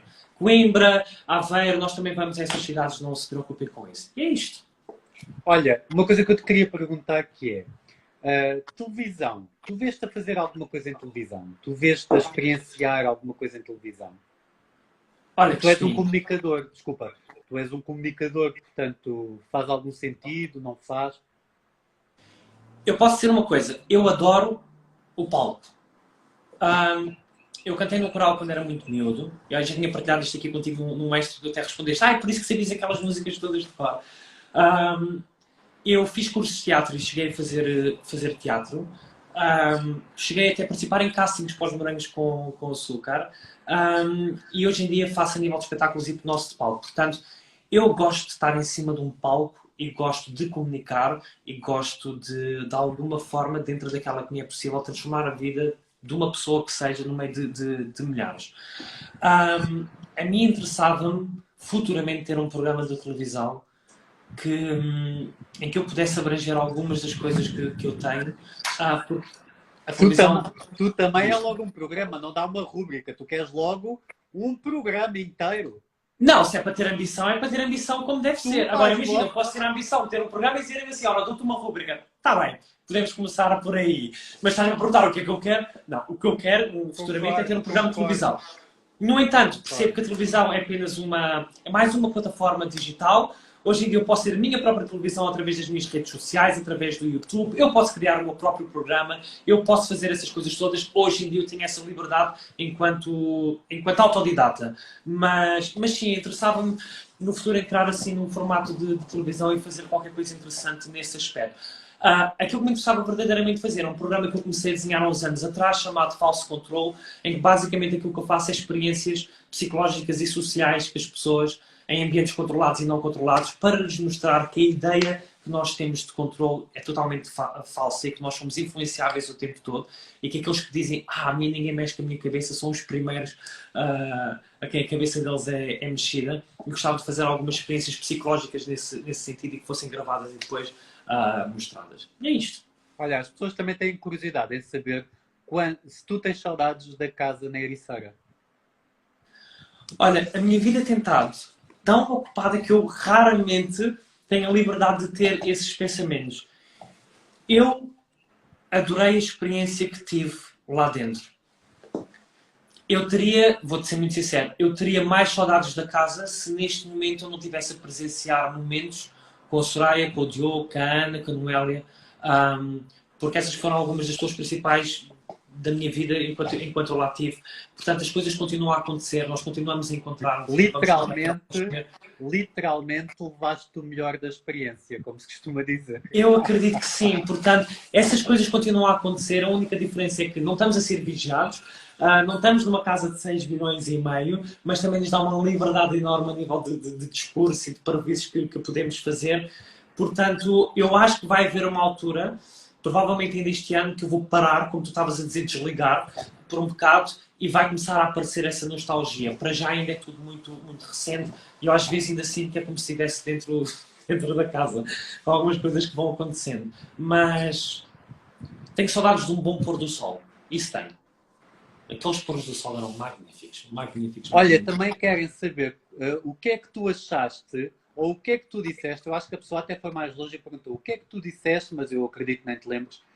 Quando saíste nos estúdios e ali no palco da gala do bebê, qual é que foi a tua... Quando viste também da Soraya, qual é que foi a primeira coisa que lhe disseste? Ou o que é que achaste? Eu endireitei-me e fiz assim, eu fiz literalmente este gesto, tipo, porque ao lado dela estava a minha mãe e o meu irmão, eu estava super feliz por os ver, de repente olho para uma pessoa que isto é a mãe da Soraya, claramente, e meto-me logo direito, isso está gravado, eu meto-me logo direito e faço tipo assim, e quando eu tive a oportunidade de falar com o Carmen, a primeira frase que eu lhe dirigi foi: espero ter tratado a sua filha com o carinho e respeito que ela merece. Foi isso que eu lhe disse.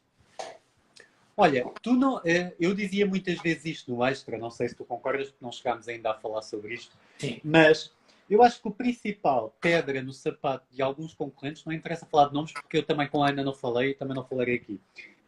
só de coisas boas. Uh, mas tu não achas que a principal pedra das pessoas dentro da casa, mas também fora da casa, é de facto a individualidade, o não entenderem, o não respeitarem a individualidade, ou seja, o colocar em causa a tua pessoa por não te entenderem, por tu não seres igual, por tu não pensares da mesma maneira, não te vestires de forma semelhante a elas, não viveres da mesma forma. Portanto, esta diferença provoca dentro da casa e uma vez mais fora dos muros da casa de Ericeira alguma angústia, mal-estar, não é? Porque como elas não entendem, isso provoca-lhes algum mal-estar. E eu acho que isso é uma pedra, socialmente falando, no sapato de muitas pessoas. Olha, essa foi uma das conversas que o Big promoveu na altura. Aliás, o Big promoveu sobre outro assunto qualquer, mas foi parar exatamente às diferenças que nós temos. Porque durante um grande período, durante a maior parte do tempo na casa, um dos assuntos mais falados era se nós éramos lá dentro aquilo que nós éramos cá fora. E que ninguém tinha como confirmar essa informação. E, no entanto, havia afirmações desse género. Tu não és aqui dentro aquilo que és lá fora, e não havia sequer termo de comparação. Não havia. As pessoas não nos conheciam uns aos outros, vocês não se conheciam cá de fora. Exatamente. E depois o segundo foi a ideia de ser genuíno. Foram as três coisas mais faladas. Foi de sermos lá dentro que éramos cá fora, o de ser genuíno e de ser uma personagem. Esses foram os três temas principais que rondavam muitas das vezes as conversas do sofá ou as discussões. E eu lembro-me que numa altura aquilo chegou a um ponto em que o Big disse assim, Guerreiro, eu disse, Big, eu quero falar sobre isto. Ele disse, então falo. E eu disse, qualquer coisa do género, que nós tínhamos que parar com esta conversa de sermos aqui dentro o que somos lá fora, e eu disse-lhes, porque lá fora eu sou um amigo, eu sou um tio, eu sou um formador, eu sou um terapeuta, eu sou um filho, eu sou uma quantidade de coisas que aqui dentro da casa não existe um contexto para eu ser também. Portanto, lá fora eu sou muito mais do que aquilo que sou hoje. E isto aqui foi um discurso que se calhar eu ainda demorei para aí 7 minutos a terminar. A partir desse momento, o mindset da casa foi, eu não estou a conseguir ser cá dentro o que sou lá fora. Claro. Portanto, as pessoas perceberam que não há problema nenhum em admitirmos que estamos, se calhar, sobre alguma pressão ou que não temos o contexto para sermos tudo aquilo que nós queremos. Mas essa sempre foi uma das minhas maiores lutas. E olha, esse foi o meu grande desafio com a Noélia. Sabes que até eu me sentar com a Noélia, eu estava a cometer exatamente o mesmo erro que era. Como eu sei, por experiência própria da minha vida, que brincar, divertir, levar as coisas com mais leveza consegue promover bem-estar e boas hormonas, eu queria, à força toda, que a Noélia fizesse a mesma coisa também. Que a Noélia tivesse um bocadinho mais leve, ou que brincasse um bocadinho mais, ou que não levasse as coisas tão a sério. E estava a cometer este erro básico, que não deveria cometer, que era querer que a Noélia fosse mais como eu. E nós somos muito egoístas nesse aspecto, porque nós queremos que as pessoas sejam como nós, que se preocupem com as mesmas coisas e com a mesma intensidade, como se nós vivêssemos da forma correta de se viver esta vida. Como se isso fosse matemático, não é? Exatamente, e não é. E há uma altura em que me dá um clique em que eu paro de tentar fazer isso com a Noélia e começo a passar pelo processo de aceitação como ela é. Então, como ela não gostava de brincadeiras, então eu deixava de brincar com ela. Continuava a brincar com os outros, mas percebi que se calhar isso não era a melhor coisa para fazer com ela, porque ela não gostava. Nem tem que gostar só porque eu gosto. Portanto, eu próprio cometi esse erro também especificamente com a Noélia, mas nós somos muito egoístas nesse aspecto. Nós achamos que temos a visão mais correta do mundo e quando alguém não compartilha a mesma visão que nós, essa pessoa está errada, porque a pessoa deveria ver como eu, deveria comportar-se como eu, porque eu é que comporto-me da melhor maneira. Portanto, ainda cá fora se sente isso e vai-se sentir a vida inteira, porque não dá para toda a gente partilhar a mesma visão. Se desse, nós estávamos todos bem. Mas esta ideia de que a vida é justa, porque isso acaba por entrar dentro desse conceito, é completamente absurda, porque alguém pode dizer assim, eu sinto-me mal porque X pessoa me disse isto. E isto é injusto a pessoa estar a falar comigo desta maneira. Se nós formos aplicar o papel de justiça, então outra pessoa também está no direito de pedir qualquer outra coisa àquela pessoa, para que seja justo para ela. A vida não é justa, nunca foi nem nunca vai ser. Nunca toda a gente vai ver o mundo da forma como a gente a vê. Portanto, mais vale aceitar isso.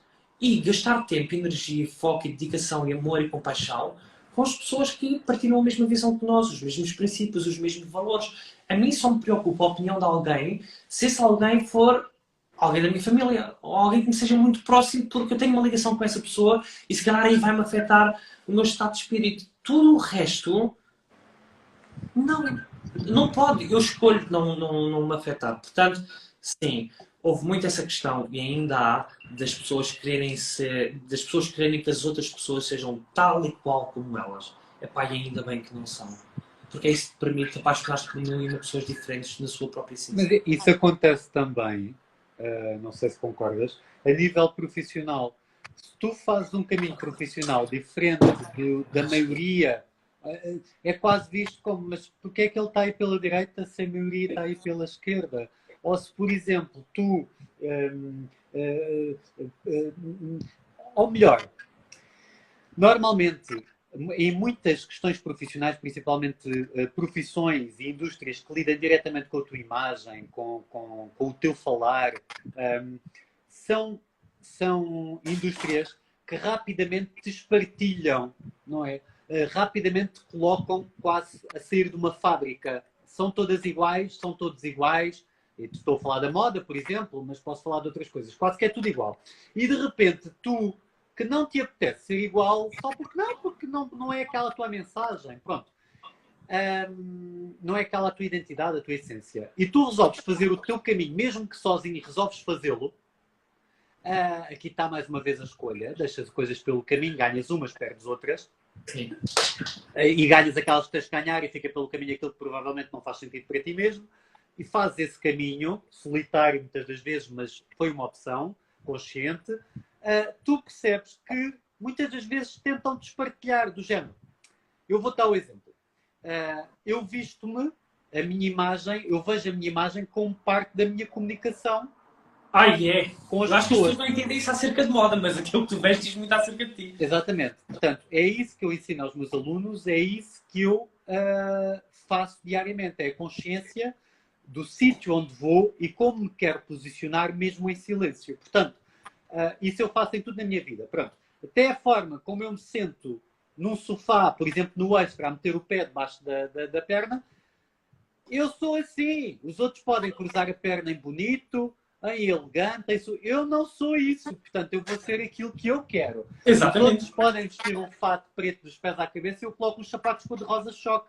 Eu sou aquilo. Portanto, eu nunca vou ser uma pessoa ligada à televisão ou à moda que eu chamo a imagem McModa, que é a imagem convencional, comercial. Sim. Eu não sou isso. Portanto, se para trabalhar nas indústrias onde eu movimento eu tenho que ser isso, eu não vou fazer isso e vou vender frangos ou volto para a loja e vendo sapatos. Portanto, eu só me permito fazer o meu caminho nestas indústrias se me permitirem ser eu a 100%. Portanto, enquanto isso acontecer e enquanto eu achar esta caminhada divertida e onde eu puder ser eu e ter espaço para ser genuíno, então eu vou permanecer nesta estrada, neste caminho. No dia que eu achar que já me querem partilhar algo, ou que me querem meter com alguma ideia, ou uma frase feita, ou com uma bússola daquilo que acham, não sei o quê, seja em qualquer área em que eu movimente, eu deixo de trabalhar nessa mesma área. Portanto, eu acho que a vida é demasiado curta e temos muito pouco tempo. Portanto, eu acho que temos é que fazer por sermos nós e só quando somos nós é que nós conseguimos ser felizes. Pelo menos sou eu assim. Claro. Sabes que eu tenho muito essa luta com os meus pacientes, porque muitas das vezes eles querem que eu lhes apresente uma receita mágica para a felicidade ou para o sucesso. Mas se eu reunir um grupo de 100 pessoas numa sala e lhes pedir para escreverem o que é que para eles é sucesso, tu vais ter definições super diferentes e todas elas estão corretas, porque é sucesso especificamente para aquela pessoa. Ou seja, eu posso ser específico e dizer assim à pessoa, se você beber 1,5 litro de água por dia vai se sentir mais saudável. Pelo menos é aquilo que a ciência diz. Se você acordar cedo vai ser mais produtivo. deitar-se o telemóvel em cima da mesa de cabeceira e colocá-lo, por exemplo, numa outra divisão da casa, não sofre disto ou daquilo. E tudo isto aqui podem ser ou não ser verdades. Então, eu apresento algumas soluções às pessoas dentro daquilo que é o meu conhecimento e digo, à partida, pode fazer isto, isto e isto. Isto poderá fazê-la sentir-se melhor.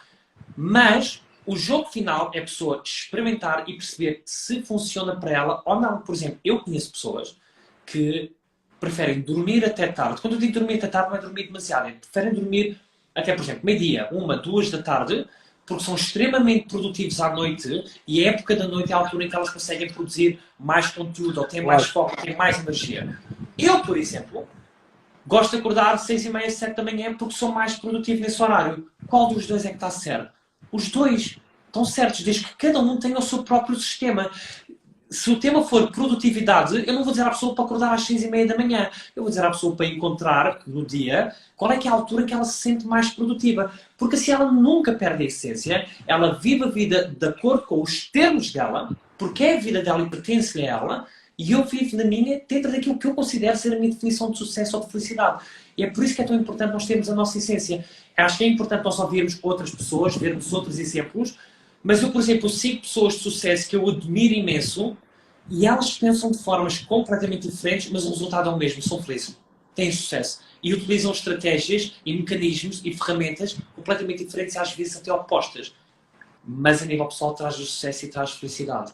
Mas é na diferença, permite-me dizer que é na diferença que nós crescemos e temos aí uma plataforma, uma oportunidade de evolução. Portanto, é quando saímos da nossa zona de conforto, do nosso bairrinho, do nosso prédio, que nós conhecemos o mundo. E ao conhecer o mundo, temos uma oportunidade de crescimento incomparável. Portanto, nós temos que realmente nos darmos com pessoas que são diferentes de nós.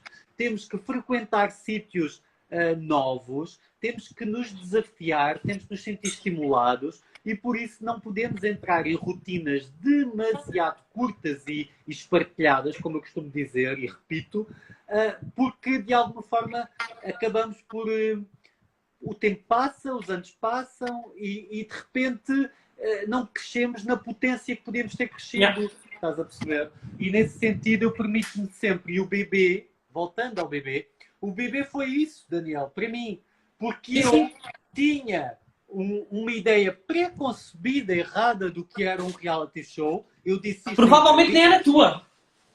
Pois, eu disse isto em entrevistas, eu disse isto no Extra, eu disse que eu achava que os concorrentes de reality show eram assim, que os formatos de reality show eram assado, que a narrativa do reality show passava só por isto ou por aquilo.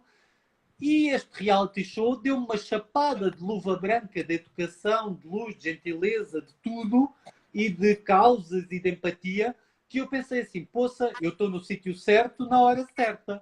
Portanto, isto para mim foi um privilégio, ter sido desafiado para fazer parte deste projeto, porque vocês são muito mais do que os concorrentes no reality show, e realmente a direção que este reality show tomou foi muito, muito, muito interessante. E nesse sentido, para mim também foi uma aprendizagem, porque me estimulou, porque me desafiou, fez-me sair de uma zona de conforto e fez-me, de alguma forma, perceber... Porque aquilo que eu fazia no bebê, não é, sabes o que eu fiz, Daniel? Eu pensei assim, bom, entre esta hora e esta da noite, eu não vou só comentar os concorrentes, mas também vou, de alguma forma, aprender e crescer enquanto comunicador. Vou ter aqui uma oportunidade para não ser só um comunicador, mas ser um entertainer. Portanto, eu não via os comentários que eu tinha a fazer sentado, a dar comentários de uma forma muito assertiva e até podia ser... Trazias as tuas chamadas, trazias as tuas coisas, tiveste um fator diferencial. Sim, até porque eu percebi, Daniel, que aquilo é um programa de televisão, é um programa de entretenimento. Eu tenho que entreter quem lá está em casa. E se eu não entreter quem lá está em casa, as pessoas fazem uma coisa que se chama zapping, na hora. Portanto, esta noção de que nós temos que cativar quem está lá em casa, nós temos que manter atento quem lá está em casa e nós temos que agradar e fazer as coisas que as pessoas gostam. Portanto, quando as pessoas dizem assim, tu fazes isto porque as pessoas gostam. Não, antes de mais, o motor é eu gostar. Se a seguir as pessoas gostam, maravilha. Quer dizer que eu fui um bom colaborador e um bom funcionário a fazer o meu trabalho. Agora, eu, raramente na vida, eu faço só aquilo que tu me pedes para fazer. Eu vou sempre além. É isso. Portanto, se me dizem, sentas-te ali e comenta, e eu vejo que existe oportunidade e sinto a energia da sala e sinto que é necessário acrescentar um tempero ou ir mais para a esquerda ou para a direita, então eu vou fazer isso. Sabem porquê? Porque eu não me levo demasiado a sério. Portanto, eu ao não me levar demasiado a sério, permito-me ir além daquilo que está convencionado, ou que é convencional. E, portanto, para mim o bebê foi uma experiência ótima, foi uma chapada de luva branca, foi uma aprendizagem. E também aqui eu saí da minha zona de conforto e aprendi com aquilo que eu acho que é diferente de mim. Porque aí eu encontrei realmente uma possibilidade de evoluir. Pai, fico tão feliz por isso. Isso por acaso também me aconteceu. Mas concordo tanto que aquilo que estás a dizer é fazer mais do que aquilo que é esperado, fazer mais do que aquilo que é expectável, porque não se baseia só depois naquilo que o outro recebe. É nós termos saído exatamente da nossa zona de conforto. É nós sabermos que 10 é o limite e nós não ficarmos por aí e dizer eu vou dar 11. Porque isso tem a ver com a nossa identidade. É dar sempre mais do que aquilo que é esperado ou mais do que aquilo que às vezes é o nosso limite. Eu acho que isso depois nos leva a patamares mais elevados na nossa vida. Acho que não é ok, tenho 10 euros no bolso. Então vou só dar esses 10 euros. Não, mas eu posso dar 11. Eu consigo dar 11. Nem que eu tenha que me esforçar um bocadinho mais para ter esses 11, mas faz parte da minha identidade dar mais do que aquilo que é esperado. E não só também para aquilo que o outro recebe, obviamente, mas para aquilo que a gente... Pronto, aquilo que nós mostramos a atribuir a nós próprios, a nível de identidade, de dizermos não, nós somos sempre mais do que aquilo que é suposto. E percebi que, obviamente, tu nesse aspecto fizeste a diferença, porque tu tinhas aqueles teus momentos que depois... Eram coisas que se aproveitavam também para outras coisas e acabavam por ser aquilo exatamente que tu tinhas dito, entretenimento. Tu disseste, é um programa de entretenimento. Eu acho que a pessoa que mais tinha consciência disso naquela casa era o Diogo. O Diogo tinha claramente a ideia que nós não estávamos apenas num reality show, nós estávamos dentro de um ecrã de televisão. Ele era fabuloso a criar conteúdo. E foi exatamente a cabecinha dele que me ajudou muitas das vezes a não estar a dormir cestas à tarde. E perceber, tu estás dentro de um ecrã de televisão. Produz conteúdo. Tu és um produtor de conteúdos digitais. Acabou. É isto aqui que tu és acima de tudo. E se tu não fizeres nada, não há conteúdo. E começas a levar com alarmes dentro da casa para tu acordares e fazeres alguma coisa, porque as pessoas não estão dispostas a ver outras pessoas a dormirem. E o Diogo ajudou-me a trazer muito isso à consciência, que é uma coisa que eu até agora tenho estado a aplicar. Só mandar um beijinho para a Susana, que ela estava aí a dizer o rei da bobagem. Quem? A Susana Ramos. A Susana comentadora. Ai. Beijinho, Susana, beijinho. Beijinho a toda a gente. Estava aí alguém também a dizer que é para nós desejarmos os parabéns. Não cheguei a ler o nome, mas parabéns, seja para quem for. Parabéns. Mas pronto, mas é isso. Eu acho que o bebê foi uma experiência ótima para vocês e as pessoas pensavam assim, para quem está a começar é uma experiência. Agora para quem já cá anda, para quem já tem nome, não sei o que mais. Pronto, é mais um projeto. Para mim foi mais do que um projeto, foi uma oportunidade. E aquilo que eu fiz foi, de alguma forma, sublinhar o convite que me foi feito. E o meu trabalho foi exatamente uma vénia à confiança que me depositaram em cima. Portanto, eu não entrei dentro do programa o rei da bobagem, mas saiu o rei da bobagem. Aí está.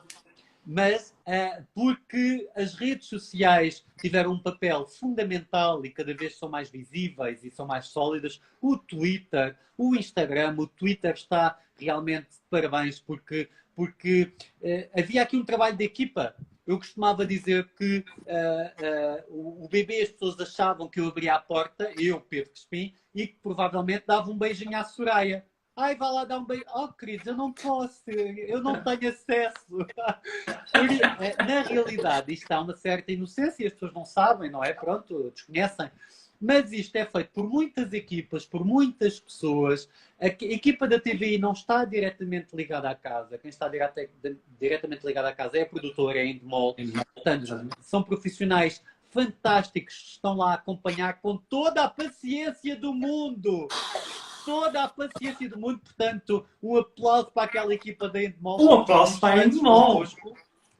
Olha o que é tu seres uma das pessoas que está a olhar para as câmaras e tu tens noção de tudo aquilo que se passa cá fora e também estás tu a assistir um monte de coisas e de repente, tipo, está um casal que tu até gostas, chateado, e tipo, estás chateado por uma coisa que foi tipo mal entendida e eles sabem a verdade, eles estão tipo a olhar para aquele ecrã enquanto tipo, eles estão a assistir, que eles têm que assistir, eles estão tipo a ferver por dentro. Oh, seu estúpido de merda, por amor à santa, eles fervem por dentro. Oh, pai, a produção foi brutal. Não importa as teorias da conspiração que as pessoas criam cá fora, a produção foi brutal. Terem conseguido realizar um programa durante o tempo de pandemia, conseguirem toda a segurança, o apoio, a dedicação, porque as pessoas não têm ideia do que é que se calhar é gerir uma coisa daquelas. Pá, eu não vou mencionar nomes porque quero manter a privacidade. Não, nem delas, interessa, mas vocês foram muito cuidados, foram brutais. Nem posso. Mas elas foram brutais, desde as pessoas que me acordavam e conversavam comigo de manhã ainda na altura do Baby Zoom, desde as pessoas que faziam as galas, desde as pessoas que nos colocavam tipo os auriculares nas noites de gala, desde o Big mesmo em si. Brutal. Brutal. Deixa-me também dar aqui um beijinho, porque eu acho que andam aí mais comentadoras. Dar um beijinho e realmente aplaudir aqui os comentadores que também foram parte vital neste BB 2020. E realmente eu sempre vi isto. Eu brinquei com isto, não sei se foi contigo lá no Extra, Daniel, mas eu disse que havia o turno da manhã da loja e o turno da noite, que eram basicamente o Extra da tarde e o Extra da noite, mas na verdade, era mais uma equipa que era a equipa da TVI. Portanto, esta estrutura já era uma estrutura que acontecia nas instalações da TVI. Portanto, tínhamos a Endemol que lidava convosco, tínhamos então esta estrutura composta, entre outras pessoas, a produção, que não dão a cara e que são os alicerces de tudo o que nós fazemos, obviamente. Sem eles não existia Rei da Bobagem. E obviamente a equipa de maquiadores estava lá a trabalhar até às 2 da manhã às vezes, portanto há toda uma equipa maravilhosa que se esforçou para que as coisas acontecessem e as coisas só, às vezes quem está lá em casa tem a noção de que quem dá a cara é que só existem aquelas pessoas, mas não. Aliás, eu cheguei a dizer isto, se não fossem os técnicos que estão atrás da câmara, a nossa imagem não chegava às pessoas lá de casa, as maquiadoras, nós todos estávamos com cara péssima se não fossem as maquiadoras às vezes, não é? Elas são umas queridas, pá. As técnicas de luz, tudo faz com que um todo faça sentido. Portanto, o BB deve ser a estrutura, eu não tenho noção porque eu não sou propriamente um experiente na área a nível de BB, mas eu tenho noção de que o Big Brother, o reality show, será sempre uma das maiores estruturas televisivas e nesse sentido, obviamente, é muito fácil apontar o dedo quando estamos de fora a esta ou aquela situação, mas na realidade foi um programa brilhante e entregue de forma vencedora e o próximo irá ser assim também e eu acho que o vosso BB abriu aqui mais uma porta em relação aos reality shows, refrescou essa plataforma que é um reality show e trouxe novas oportunidades, novas visões de jogo e nesse sentido foi aqui quase um balão de oxigênio. Um balão de oxigênio. Pronto, é isto. Não sei se queres dizer mais alguma coisa. Não, pá, o tempo passou a correr, sabes? Já vamos em quase 2 horas de live. Mas um beijinho para as comentadoras, que eu vi que andavam algumas comentadoras por aí maravilhosas que fizeram com que isto também resultasse. E depois, tal como vocês dentro da casa, os concorrentes eram todos diferentes uns dos outros, e só assim é que faz sentido aquela narrativa e aquele programa eclético, também nós éramos diferentes uns dos outros. E aqui ninguém, como é que eu ia dizer? Ninguém tinha mais razão do que outra pessoa. Todos nós tínhamos a nossa razão, tínhamos o nosso ponto de vista, a nossa individualidade, a nossa verdade. Todos nós tínhamos as nossas causas, representávamos alguém lá em casa no sentido que alguém se revia mais nuns do que noutros comentadores e por isso todos nós, seja quem fosse, tinha o seu espaço, tinha a sua valência e o seu mérito. Portanto, é isso. Também já viram o que era se fossem todos reis da bobagem dentro daquilo? Aquilo parecia um pardieiro. Não, não dá. Tem que haver bom senso, tem que haver educação, porque senão aquilo perdia-se as rédeas. Mas, mas sim, mas foi muito prazeroso, foi muito gostoso fazer este programa e eu sei que vocês também tiraram o melhor. E projetos para o futuro, para além das formações, estás a visualizar assim mais alguma coisa, Daniel? A minha ideia é revolucionar a educação em Portugal. Acho que, acho que há muita coisa de errado na educação em Portugal. Acho que há muita coisa que deveria ser ensinada e não é. Acho que a criatividade das crianças é cortada logo desde muito cedo. Acho que as pessoas vêm cá para fora para o mundo real e percebem que ter uma licenciatura não é obrigatoriamente significado de sucesso ou de garantia de emprego. Acho que nunca houve um número tão alto. Não, isto não é acho, isto aqui são mesmo os números. Nunca houve um número tão alto de jovens a sofrerem de ansiedade e depressão durante as fases da licenciatura e dos mestrados. Acho que as pessoas vêm cá para fora e falta muita coisa a nível de princípios e valores e saberem gerir emoções. Acho que muitas pessoas ainda não perceberam que existem opções paralelas àquela que é o sistema convencional e que esta é a melhor altura para se viver e para ser um autodidata e criar o seu próprio negócio e conseguir evoluir. Portanto, nada contra as pessoas que optam por seguir o ensino convencional, mas para aquelas que não querem, quero-vos mostrar que existe uma outra hipótese e também quero mostrar que existem outras coisas que valem a pena ser ensinadas dentro do sistema convencional, como por exemplo meditação, como por exemplo sabermos que a maior parte do nosso sucesso na escola, pelo menos durante os primeiros anos, baseia-se na nossa capacidade de memorizar e nem sequer técnicas de memória nos ensinam. Perceber que uma criança, quando está na escola, é mais do que um aluno, tem a sua própria casa, tem a sua própria estrutura familiar e muitas das vezes, quando essas coisas não estão bem, na escola as coisas também não estão bem. E embora já existam algumas escolas ou algumas pessoas a tentarem fazer a diferença nesse aspecto, a tentar ter algum impacto, eu quero levar isso a uma escala maior. E esse é o meu projeto assim, maior neste momento e que vai demorar ainda algum tempo, mas que vai lá. Olha, o teu irmão foi e é um grande pilar, não é? É, sim, o meu irmão comportou-se de uma forma brutal. O Twitter também adora o teu irmão, não é? É o cunhado coletivo. É, e nós somos tão diferentes, nós somos tão diferentes, mas sim, ele foi e continua a ser um enorme apoio. Foi bom também começar a tê-lo mais presente na minha vida. Ai, desculpa, isto já está a pesar a bateria. Foi bom tê-lo presente nesse aspecto da minha vida e acabou por nos aproximar ainda mais. Portanto, está a ser bom agora passar por alguns processos com ele. Opá, e que daqui para a frente seja sempre a crescer nesse aspecto. Minha última pergunta, a minha última pergunta é, beijinho. A minha última pergunta é: estás feliz? Estou. Eu não tenho... Sabes, achas que ainda agora está a ver um comentário, Daniel está tão cansado. Eu não estou cansado, eu estou entusiasmado. Eu estou feliz porque eu não tenho motivos nenhums para estar feliz. Porque se eu olhar para a minha vida, eu sinto-me tão grave por isso. Eu tenho. Não, mas o importante é teres motivos para estares feliz. Tu disseste, eu não tenho motivos para estar infeliz. Não, isso eu acredito. Eu quero é que tu tenhas motivos para estar feliz e acredito que sim. Tenho.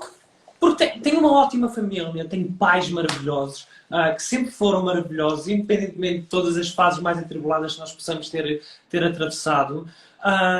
Tenho amigos maravilhosos, tenho uma equipa maravilhosa, tenho uma namorada maravilhosa, está sol, está calor, existem pessoas, dá sempre a aprender, existem livros no mundo, existem camas, eu tenho um teto e tenho comida, portanto, eu tenho todos os motivos do mundo para estar feliz, mesmo que de repente me seja retirado uma coisa destas, ou caso me conflito com alguém, eu continuo a ter motivos para me sentir grato pela vida que eu tenho. E poderia ter mais, como poderia ter menos, mas os parâmetros que eu estipulei para a minha vida que são necessários, pelo menos para ser feliz, são baixos. Ou seja, eu não me disse a mim próprio para ser feliz precisava de um casarão, ou precisava de estar casado, ou precisava de ter filhos. Eu estipulei como felicidade ter algumas pessoas de valor na minha vida e a possibilidade sempre de crescer. E acho que isso é fácil de se ter. E isso eu tenho, pelo menos, com certeza. Então, estou feliz. Pronto, eu também estou feliz, estou em paz, estou tranquilo e estou muito contente com este live e vou continuar a acompanhar o teu percurso, obviamente. E obrigado por me teres convidado. Obrigado eu! Esta conversa foi maravilhosa e tu tiveste tantas das palavras e tantas das frases que eu às vezes utilizo que foi maravilhoso conversar contigo nesse sentido também. Porque é interessante, porque tu disseste porque eu não estou na tua área, nem isto nem aquilo, mas tens a linguagem e tens o mindset porque realmente és uma pessoa de sucesso na tua área e claramente tens uma perspectiva muito, muito interessante de olhar para a vida que eu também partilho. Portanto, foi brutal esta conversa e acho que o pessoal também adorou. Obrigado. Olha, uma boa noite para ti, uma boa noite para todos. Beijinhos e abraços. Obrigado. Obrigado. Beijos e Tchau, abraços. Cristina, Obrigado, obrigado. obrigado, Daniel. Bem, estou a ficar assim, adorei esta live. Adorei esta live, foi uma conversa extremamente interessante. Foi a minha primeira live, quase a durar 2 horas. É tão interessante ver uma pessoa que não é do mesmo mundo que eu a nível de trabalho, partilhar de mindsets tão interessantes. Susana, não estejas ciumenta. Estou à espera que me mandes mensagem por causa da nossa live. E sim, eu vou fazer mais vezes isto, só porque eu tenho realmente estado dedicado a trabalhar para conseguir entregar-vos mais e de melhor qualidade. E é isto. Estou feliz, estou satisfeito. Então é isto. Thank you e até já.